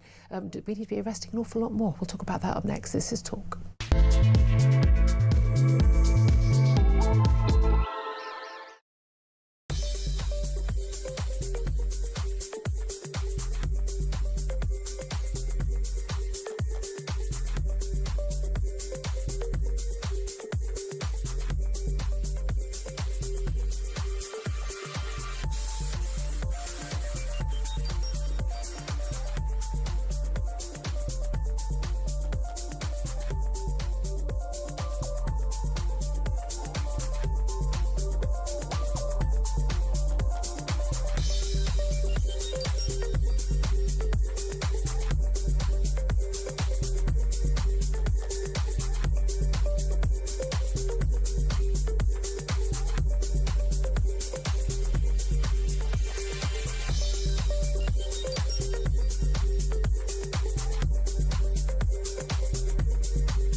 Across the UK, on DAB+, on your smart speaker, on your smart TV, and on your side. This is Talk. Afternoon, welcome back to the show. 12:50 is the time. I'm Julia Hartley-Brewer. Let's talk right now about, so it's an absolutely horrific story, but we need to talk about this stuff because we can't just pretend this stuff isn't happening. And this is 1,000 suspected paedophiles who are being arrested every single month. This is according to the National Crime Agency. And a lot of what they're doing and what they're putting out online and what they're seeing is in plain sight, ain't on the dark web. Let's talk about this with policing, crime and justice commentator Danny Shaw, who joins us. Good afternoon to you, Danny. Afternoon, Julia. These stories are always the stories, let's face it, especially once you're a parent, you find yourself going, no, I don't want to know, turn the page, turn the radio off. But we need to talk about this because these are people who are basically, they're sort of normalising what they're looking at and what they're sexually excited by basically constantly being in contact with other like-minded abusers. And the stuff these people are seeing is absolutely horrific. It's horrendous, isn't it, Julia? And the figures released by the National Crime Agency are horrifying, and they reveal the scale of this. This isn't just a few isolated cases. This is taking place every single week. 20 million reports worldwide were received from tech companies online about suspected child sexual exploitation. That has then filtered down to the National Crime Agency and police across the UK, with 1,000 suspects being arrested each month and 1,200 children being safeguarded each month. Just think of that. every single month. So today there will be doors going in, there will be children that will be taken into social services, people arrested in custody, accused of these offences, some of which are horrific. There are cases where people are paying online £20 to watch live streams of children being sexually abused, in another country. It's just extraordinary. In the most awful ways. There are whole networks, they're called networks, online communities that share details and information of sexual abuse, kind of work together to and try often, and like your make entry, this happen. Your entry ticket to the group is you have to produce some abuse that you've done and provide something. So it's almost like an exchange system. It is so repulsive, and it is the stuff that makes. I mean, I winced when you were talking because just the idea of it. But it is happening. It's happening on a grand scale. It's happening more and more, and there's this real concern. While some people were saying, well, if people are looking stuff on the internet, well, it's not happening to actual real children. On the contrary, it creates a market for the abuse of real children, either contacted online or trafficked, or people's own children or own stepchildren, or we've seen horrible cases in nurseries and goodness knows what lately. But there's also an element of the AI that people are saying, but okay, if someone gets their kicks in this disgusting, revolting way, at least if it's AI, it's not real. But on the contrary, again, it's fueling this, and there's so much evidence that the more people who have some tendency towards this are seeing this stuff, the more it is fueling it and making the problem worse. So we are seeing an explosion in these kinds of crimes. Yeah, there is a link between online offending and real life abuse. Yeah. As you say quite rightly, images of children who are being abused, that is a real child that's been abused somewhere in the world. Yeah.